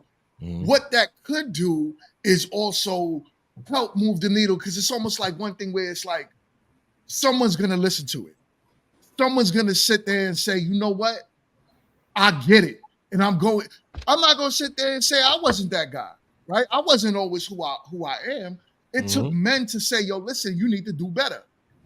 And for me to actually say, oh, I can. And then when I could, I did. And I went out there and I just made it happen. And I stopped making excuses for not being the man that I am today and that I want to be later on. The problem is that we all understand that you can't talk to 100% of the people. It's impossible. So in cases where Beans is right, you got to let those men be who they are. And then you got to also allow the women that want to be with those men, be with those men. And whatever happens with those men, that just happens. They're going to be depressed. They're going to be sad. They're going to be wishing they had another dude. It's just going to be what it is. You hear that, Indian? But when you that's bad, bro. That see, I was all the way up with you to the last point. Because Indian didn't listen to it. Because you can't talk to everyone. No, I agree with that. You can't talk to every woman, just like you can't talk to every man. So if those women could be with those men and be happy at whatever level they are at. Mm-hmm. It could be on the floor. I've seen homeless people that look happier than me and my wife. Absolutely. It is what it is. You know what I'm saying? Absolutely. They on the street. You see them dancing with each other. Right. They're like, yo, we riding this wave together, and it is what it is. Uh-oh. So right. I totally get it. But when what Chill and you are saying does have its vital points, the thing is, who are you talking to? Are you talking to the men that want to listen? Oh, hold up. We got a super chat. I don't know if that's your super chat. That looks like your super chat, Beans. So go ahead and read that. Keelan North, what up, bro? Kaylin North came over to the man. What's up, man? Salute, bro. He said we definitely putting in work 90 hours this week. Lord, Kaylin, come on, man. Come on, man. 85 is the max. That's what I'm talking about, man. Shout out to the panel. I appreciate shout out, Kay. Kaylin. Come through, Kay. Shout out. My man, Kay. And that's the point. So it's like, yo, everything that y'all are saying is very important. And it is talking to some man. Right. Not every man, but some man. Some men are gonna hear Chill and say, you know what? I'm dusty. I'm in the bargain bin right now, and I need to climb up out that bargain bin and build myself up, right? Mm-hmm. Then some men are going to listen to Beans and say, you know what? I am where I am, but how could I be happy with my current situation of where I am? Right. And they're going to work on becoming the whatever version of themselves that they want to be. And hopefully they'll find a woman, because in some cases, some women, they don't care for all of that glitz and glamour. So I do agree with both points. You both are talking from different spectrums. I listen to the men that talk like Chill, right? Right. So that built me up, right? There's men that's going to listen to you, Beans, and they're gonna say, you know what, I am where I am, and hopefully one day I could get more. And I'm not saying that's your whole message, right? Yeah. But they'll believe where they are is where they are, and they'll try to make the best version of themselves.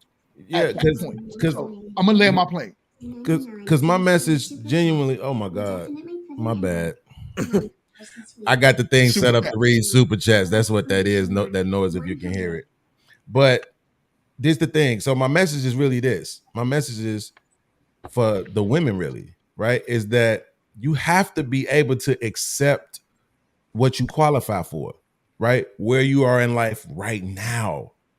That's the problem. So if I say right now it's a dude that's at Walmart pulling carts together, making $17 an hour, and he trying to pull up on Jess, right? You know what I'm saying? Like, hey, Jess, you know what I'm saying? You know, and Jess is like, dog, you have to know that you don't qualify for me, right? Well, women, you need to do the same damn thing.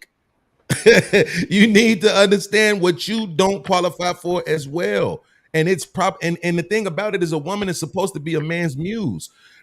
I said this on the show the other day. Women love to argue that married men make the most money. And I'm like, yeah, goofy, because he got to take care of you. He ain't got no choice. The average man would be okay at $50,000, $60,000, $70,000 a year because it's just him. Right? It's a meme that went around where it was a dude who had an apartment, he had a couch and a TV and a video game, and that was as much furniture as he had. And he said, I'm comfortable. I'm all right. I get up and go to work. I come home, I can chill, and I can hang out with the fellas. I got a nice car. I could do my thing. And women are uncomfortable with how we can just chill like this. They want to come in. They want to where your blinds at, where you this at, where you that at, you know, because that's what women do to homes. Right? They want to make the home feel like something else. Cool, babe. That's what you could do. Now I got to go make more money because you here. You're going to have some kids. Now I got to make more money because they here. Right? So what I'm saying is get with the man, be his muse, motivate and inspire him. Right? Shout out to Kevin Samuels, the CIA and the FBI. Right? Feminine, beautiful, and inspirational. Right, that was Kevin Samuels' message. So now I want to have more. That was one thing that my ex did for me. She made me want to have more, but it wasn't for her. It was for me. She just made me want to have more. She made me feel like I could do some of these things that I wanted to try to do, but my anxiety was preventing me from doing. But that's what I'm saying. The thing I don't like about the message GMT is often that we try to make it seem like if you don't got six figures, if you don't got a mansion, if you don't got a Benz, if you ain't taking trips to Tahiti in Europe, then you're unhappy. Look, everybody can't do that. Get the hell over it. You know what I'm saying? Like, just get over it. Everybody ain't gonna do it. Wrong. Absolutely wrong. And it's not even you setting the standards like astronomical. What's wrong? Say what's wrong first. Don't just say I'm wrong. saying what you just said. You were saying what part of it? The standards. Well, everybody has to be six figures, have to be, you know, the house with the picket fence and all that stuff, and have to take trips. No, there are a lot of ladies who don't mind a motherfucker who make 60, 70, 80. It's a bunch of them. They single, no kids, all of that stuff. You want to know what the real problem is?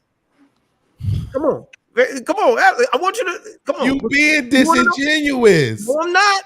You are because what you keep call any nigga that make that kind of money dusty, and then you call them dusty. And if they talk to a woman with kids, this is what we have been saying all show long. I'm gonna make sure I react to this video too, so I can highlight it. You full of crap. Anytime you talk about those guys, you call them dusties. This is what you do. Even GMT just said a woman might be able to get with them men and maybe they'll be unhappy. That's why I said, yo, why they gotta be unhappy? That's what's wrong with the message. Stop telling people that if they have to have a minimalist lifestyle that they need to be unhappy about it. Why they gotta be unhappy? But Beans, if you're making 50, 60 grand, only working 40 hours a week, you can go get another job. Massachusetts is the most expensive. It's expensive out here. Why? 301,000 income for a family. When I said 60 grand ain't gonna make it.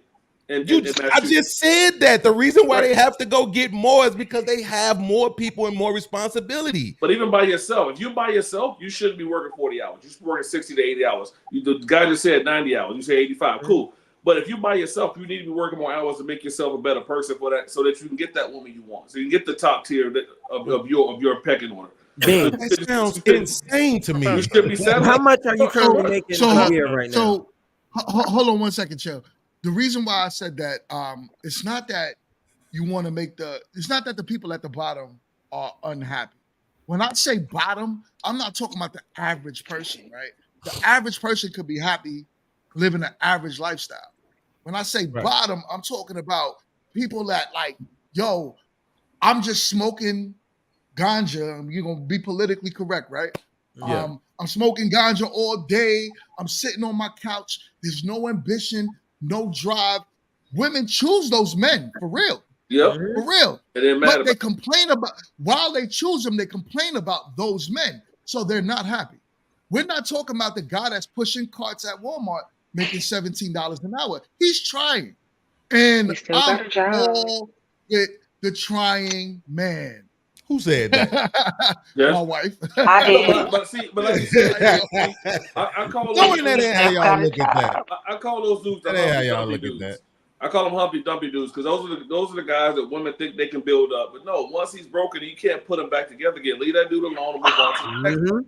So they Humpty Dumpty dudes. So at the end of the day, like you can't try to keep building the dude up. A dude is where he's at. So if he ain't got that ambition, put it into him. Let that dude go.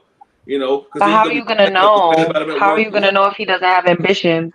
But you meet him and he has a low paying job like that, or he may be in between jobs. You have to find out during. You can tell. But no, go ahead. When I met my wife, ambition. Yo, when I met my wife, how much I was making, babe? $12 an hour. Yo, babe, you didn't have a job. In New York City. Oh yeah, I didn't have a job. He was no, he honestly he was in between. He was in between jobs.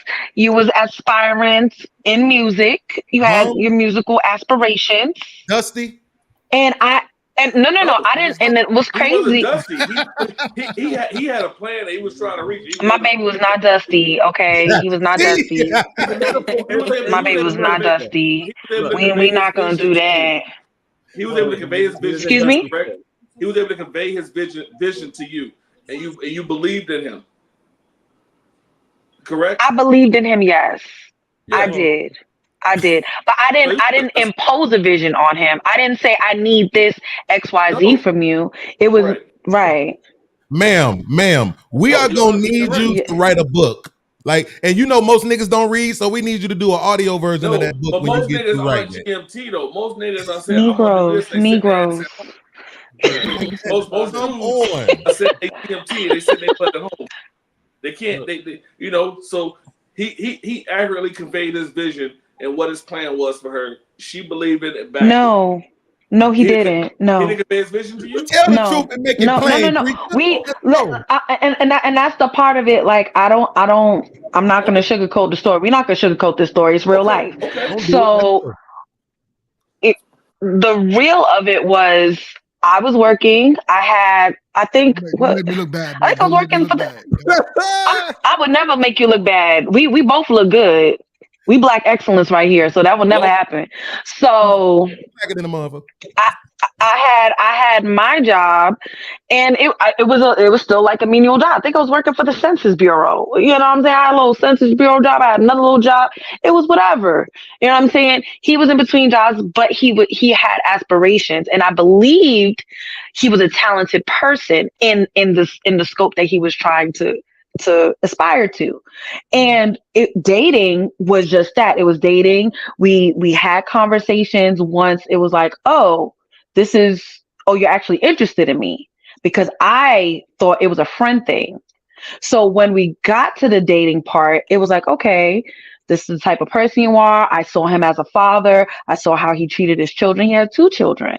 So in my space, I was 25 years old. I mean, you guys, some of you are fathers. What were you going to tell your 25-year-old daughter if she met a man who had 2 children? Run the other way, right? Just off of that information. No?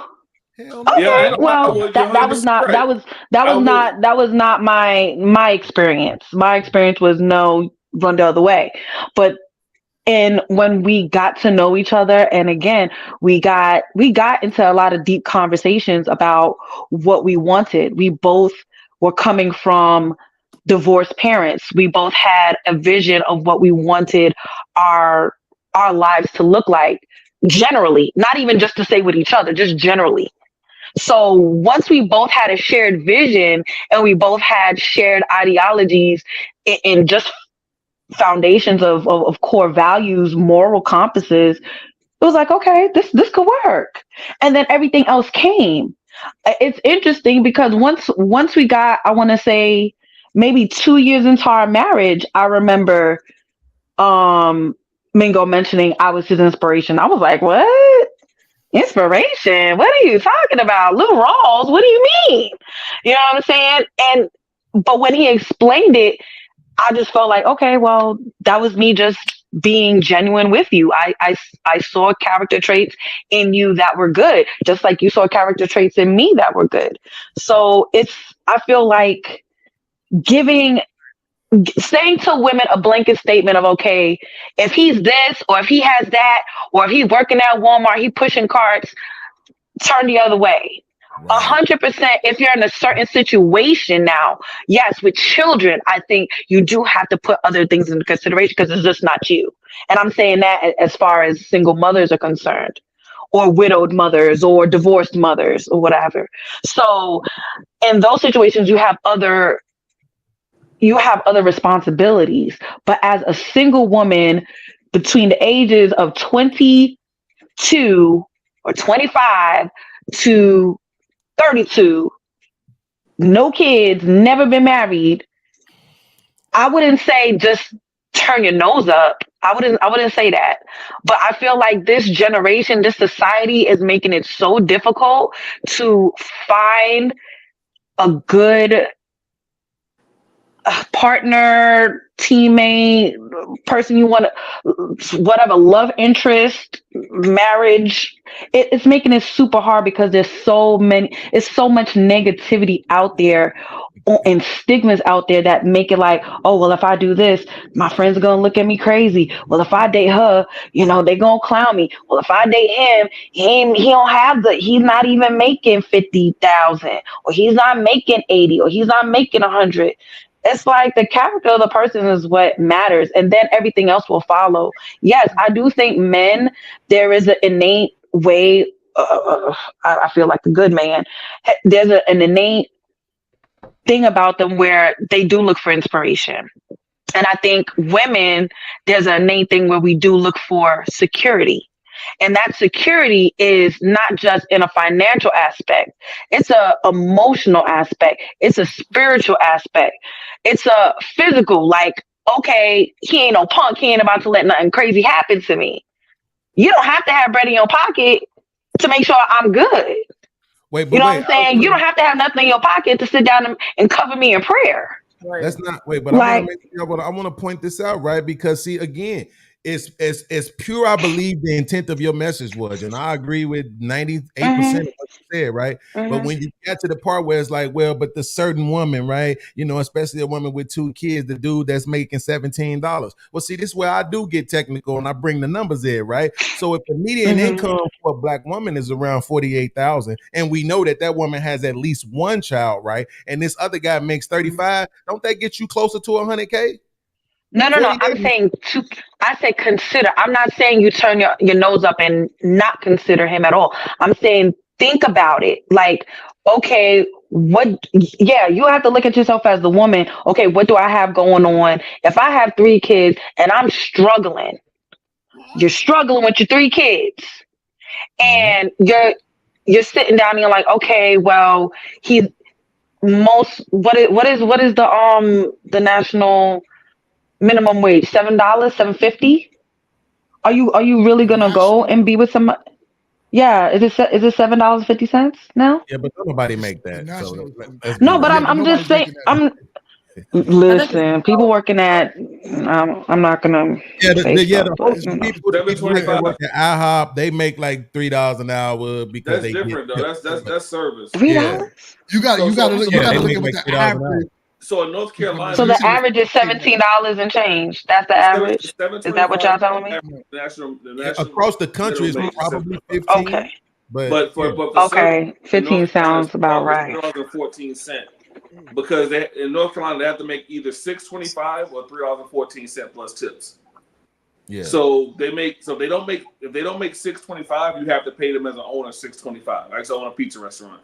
So, but after they make more than that, then that is what it is. But I had servers making $300-$400 a day at one point. So they should be going to See, what I try to do, sis, what I try to do is I won't target Jess, right? I won't target Jess and be like, yo, Jess, you need to get with this kind of guy. I do it on a macro level, right? Because I don't necessarily know everything that is the makeup of Jess. I don't know what she's done, what she's been through, everything about herself. But I'm saying there are some women who need to look at themselves in the mirror and just say, yeah, I make $25 an hour. This guy only makes 18. But that 18 is 18 more than what I make. Yeah. If character and all of this other stuff matters. And then that's the point of building. That's the point of it, right? So now if I have this guy that comes in and he's taking a load off, what we usually do, and I'm not even gonna say that this isn't true the majority of the time, but what we usually do is we try to make it seem like when people get into these relationships that they have to just stall out. That's not true. Right? You can specifically say, hey, I was doing this by myself. You was doing this by yourself. We're going to get together and do it together. But now in the age of YouTube, right, the YouTube university, there's no excuses. You can literally sit down with each other and say, okay, these are the things we need to be invested in. These are the index funds we need to open up. These are the stocks we need to purchase. You know, we need to get these apps and run this stuff. We need to open up these accounts, savings, money market, all this different stuff. Put a plan together on how we're going to start purchasing real estate, right? You can sit down and do all of that and you can get it done better together than you can apart. I don't care how much he make or she make. You can get it done better and faster together than apart. And that's the thing the reason why I'm saying the chills are necessary. I won't try to silence him. I won't report YouTube to YouTube and say, y'all need to get this nigga off the internet. He's necessary. We need the drill sergeant. We need the guys that's, what's your major malfunction, private? Give me 20 right now, right? Like he said, you got a boot camp, right? We need those guys. But what we don't need is those guys punching down on the other guys who will inevitably exist. Average is average for a reason. And it ain't average because people suck. It's average because that's the system. It's set up that way. It's set up for there to be an average, and the average can't be the most, then it won't be worth as much. If every man right now if the average right now was 100K, you know what women be saying? You need to make 250. It's 50 right now, and they telling me they need to make 100. So what you think it's going to be when they get to 100? It's not the money. That's what I'm saying. It ain't the money. You can build up money. You can set yourself up financially. That ain't the problem. The problem is we don't know how to value each other or get along with each other when we're not horizontal. That's the problem. That I will say that's a good point at the end right there. That was a really good point. God, I think that's a lot of what our issues are is we're finding so many reasons why we don't get along, what we don't want, what this person doesn't have, what this person has. And we're not having the real conversations like we mentioned before concerning expectations in the dating space. When you're saying you're being upfront with whatever preference you have or whatever requirements, if you're a man that has a certain type of lifestyle that you want to lead or rules or whatever, and for a woman saying, hey, this is the things that are going to make me feel confident and trust your whatever plan you have in order to be your wife. We're not having those conversations. So we're always, what I have been seeing is a lot of tearing down. And I feel like it's so important to have these conversations where we're talking about I'm solution based. Let's get to the solution. Let's fix the problem so we can keep it moving. Because we already see what the problems are. What are we going to do to fix it? Because the reality of it is the majority of us that are on this panel are either single or divorced. So where does it start? What do you feel as panelists here that you need or you want in a potential mate? that you would want to sit down and say, I want to. I'm sorry, babe. Go ahead. And so with that being said, I would like this to be the closing thoughts. That's a good question. So if we could start with what everyone think could be the solution to the issue that Beans was talking about, because it was a very good point what you were saying.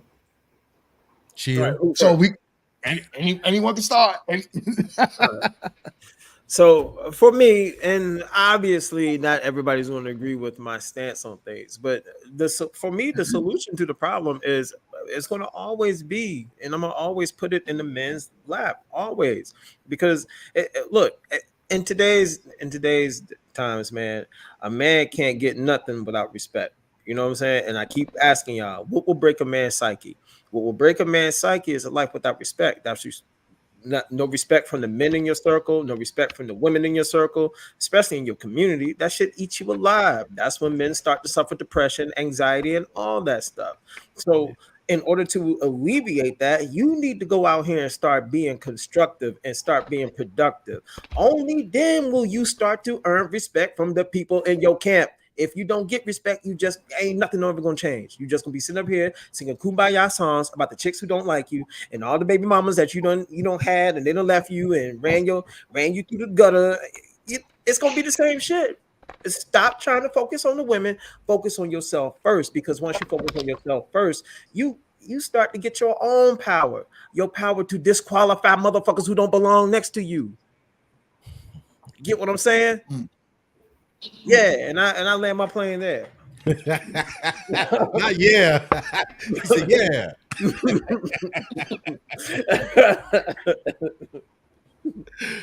Yo, so Jess, what's your final thoughts, Jess? I know he talked about that it lands in the lap of the man, but I feel like when you talk about respect, is across the board. Men having respect for themselves and doing what they need to do to be where they need to be in life, but as well as women having the respect for themselves, because I feel like that's one of the issues, that we're not respecting our bodies, we're not respecting our womb, we're not respecting anything in a sense like that, and even with vetting in our choices. So we have to kind of get back to having respect across the board for ourselves and moving on from there. Yeah. Okay. All right. Yeah. So, Professor, you there? If you're not, I'll go to India. What's your final thoughts, India? There goes my baby. Ooh, girl, look at you. Alrighty. So I've had a lot of thoughts, but I want to just piggyback off of Beans and Dion, especially because I just felt like a lot of the stuff that was being said I could relate to, especially something that Bean said earlier. Like, it was just like, I felt like he was telling my story and it was really his, about the, come together thing. Like, basically how he said she started gaining more financially, I guess. And it was me in that situation and I got left and I'm the woman. So I feel like if we have that common respect for each other, understanding of what we both bring, being upfront about what we want in the beginning, because it went from, in my situation, I want a woman that has a full-time, decent job, to me getting the full-time decent job, to, you only have a 9 to 5, you don't have nothing else going on outside of that, so you're a bum. And it's just like, it's degrading. So you have to have respect. And I just feel like he said, like, if you have to know what each person is bringing, and whatever works for whoever, as long as it works for you, then nobody should be judging. So a person that said that, what was his job title? What did he do? He's a MBTA driver, but he's a who? MBTA driver, but a transit driver. So, but a lot of them do get, home ownerships, businesses started outside of that. And so, yeah, nothing crazy. So why was it important for you to have something else other than your 9 to 5? Because he wants a woman that he can build with, and he feels like a woman he can build with has assets or certain things that This is hard to explain, but I'm trying to explain it. No, I'm listening. I just don't agree, but I'm listening. We're in the final thoughts, though. We're in the final thoughts. We're in the final thoughts, Professor. We're in the final thoughts. Oh, I missed all that, huh? Yeah. Yeah. Okay, well, did. I got some final thoughts for you. No, but you're gonna be up to, but you know. I just had some questions for him. I'm just saying. Yeah. My bad. All right, go ahead. Finish, young lady. No, You no, done? I'm good. I'm good. Yeah. Good? I'm good. All right. Who next? Young lady, man. Don't call her young lady. Watch your mouth. Man, if you don't get your She is baby not mama, coming to Louisville no time soon. Hey, look, all the baby mamas out there better watch out for Beans, man. I know flirting tactics when I see You know, it. If he you gonna in tie you Kentucky, down with watch another out. baby. That's how they do. I'm trying to tell you. He said, "Look, if I can't have you, I'm just going ahead and put another one in you because you ain't going nowhere." That part. Exactly. You don't care. He is playing Russian roulette with his thing. Y'all be careful. Jesus Christ.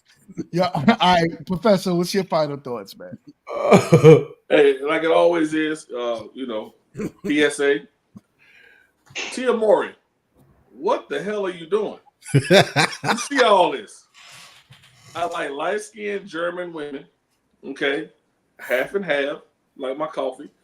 Call a brother. My IG is on that somewhere. But, you know, Corey is not it.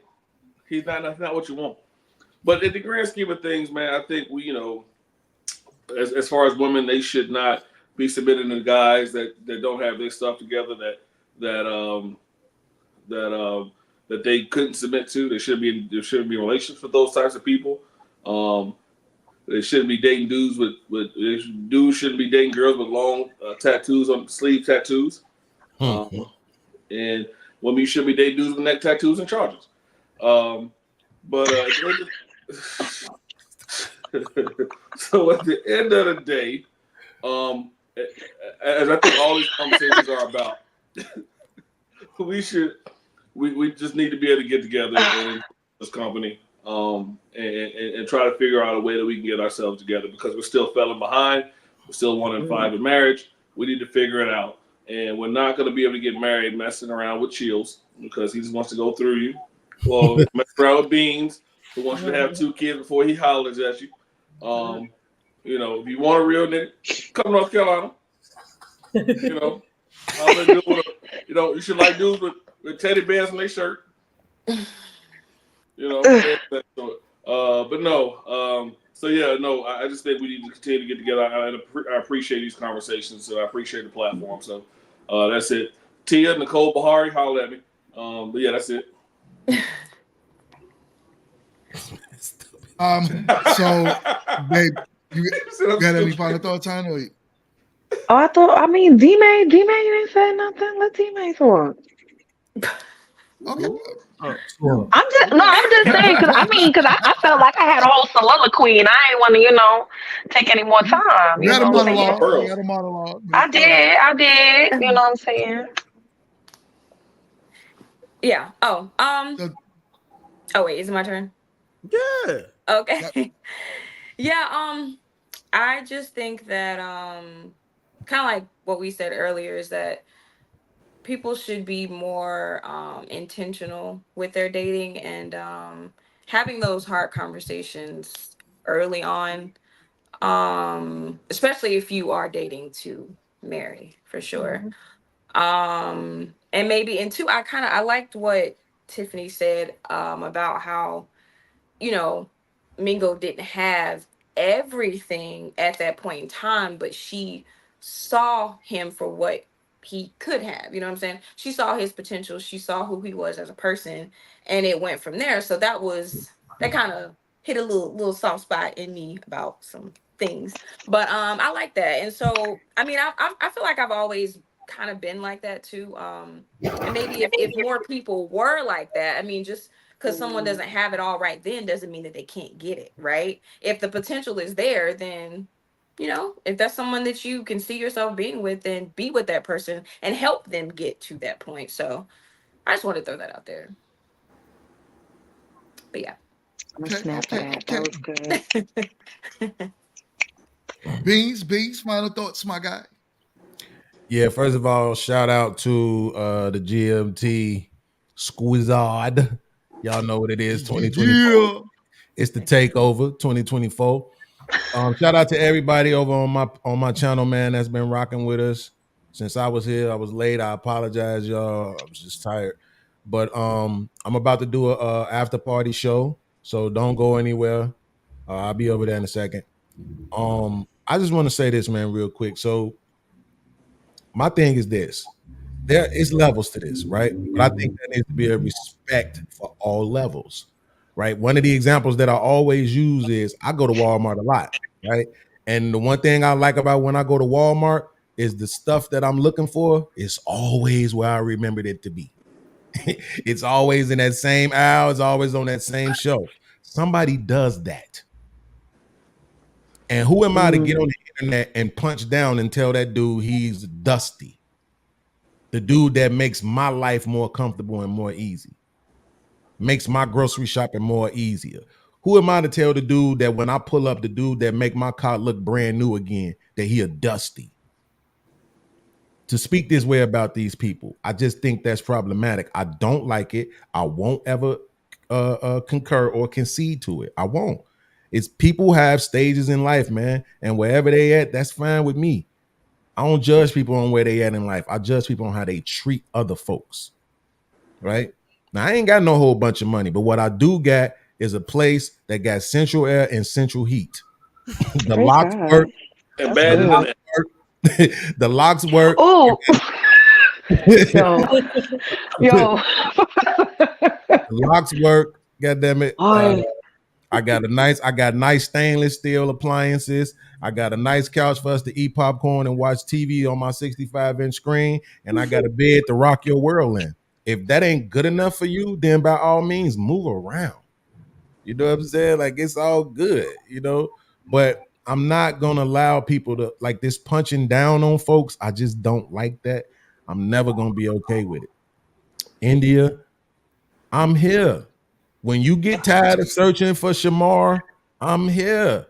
When you ready to holler, like we live in two different states. I'm not really trying to do the long distance relationship, but like if you want to just talk to me, rock out with me, hit me up on IG. I'll put my number in the back chat right now. We can talk. I really want to just talk to you. You can't say I'm trying to screw you because we live in two different countries. I mean, two different states, and I don't fly. So you know what I'm saying. But I like talking to people who are grounded. You like buses? And first of all, India, he gonna show up late. Wait, hold on. You like buses, not the bus. We got a love connection. We got it. Listen, I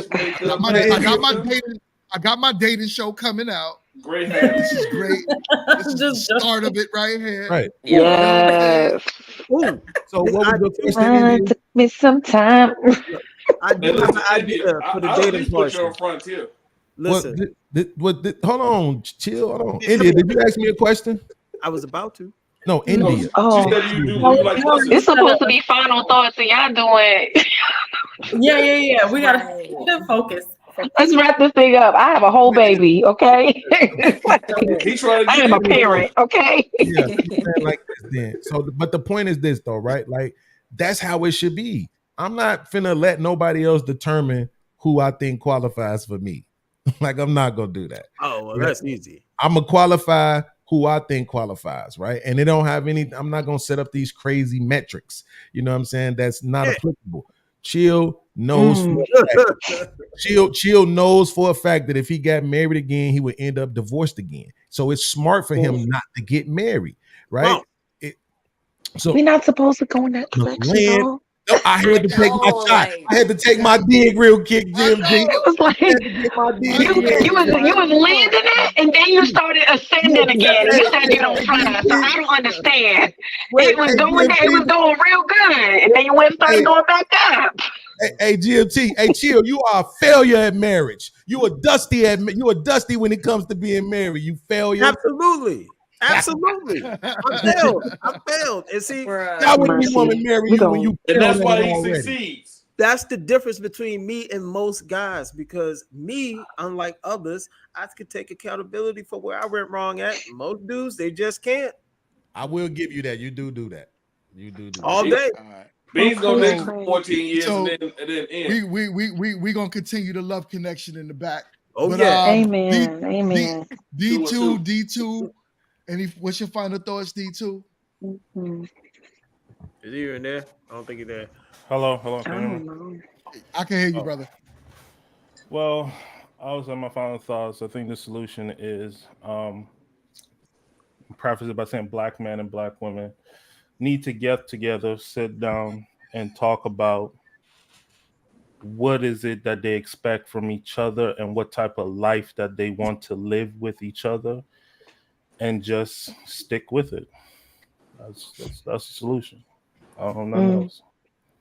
Chill, you gotta stop, Okay. bro. Your faces be trying, tripping me out. I'm flipping all your facial expressions. I'm so fucking animated. I can't get rid of it. I got it. Yo, I'm gonna get a shirt. It's gonna say chill. Watch. Right. I'm gonna get a hat and all that, and I'm gonna sell it. It's gonna be merch on my channel. Chill. Mercy. Thank you for your So, final thoughts, D2. Thank you. Thank you, D2. Yes. So, all right, babe, is there anything you wanted to say? Well, I just want to say thank y'all for having me on today. I did not plan to come through, but I had heard on my way to the house the conversation. I was like, "Oh, I need to get up on this." But my last thought will be, so I'm gonna get a little churchy. I'm gonna leave it right where it's at on this good Sunday. God doesn't qualify the called. He doesn't call the qualified. He qualifies the called. Okay. So I'm gonna just leave that there. Y'all can do what y'all will with that. So you don't have to have everything together, but he gonna qualify you where you need to be, where you gotta be, with who he wants you to be with. Amen. Mm-hmm. That's it. Yes. All right. All right. So I need a handkerchief. I love that. I just want to thank everyone for joining the panel today, for coming out. And yo, we are growing this channel, and it's amazing. I'm happy to have partnered with everyone on this panel. And I want the success for everyone on this panel. It don't stop here. We keep going. We are currently on the road to 50,000 subscribers. So hit the subscribe button if you're coming in on the replay. Subscribe to the channel. We are at, I believe, almost 38,000 subscribers now. So let's keep this train going. I'm trying to grow this panel itself. I'm trying to grow this panel itself. So that way now more and more eyes can get on it. I know it was a lot of reactions I was doing before, and now I had the channel. Now we're gonna grow these panels, right? So I have a few shows coming up. Stay in tune. Also, I would like, once again, before we leave, we gotta mention our channel sponsor, Teej Henley, right? I use it myself, like I said. I use it as it's great skincare for men. It's definitely helped me get these little crazy struggling beard that I've been trying to grow on for years starting to come out now. And on top of that, I use that AM PM moisturizer so I'm not outside looking crazy, ashy throughout the day. So no Malik Yoba. Get your order. Get your Teej Henley. He's really New York. Hold on, panel. Hold on. Grab your Teej Henley. The link for my affiliate link is in the description. So click the link, get 30% off your first order, and then you will have 20% off for a lifetime. On top of that, it has over 1 million great 5-star reviews. So get your Teej Henley, fellas. All right. Anyways, thank you again. This is a blessing. I am so happy that everyone joined, and we're going to do this again next Sunday. Peace. Peace, everybody.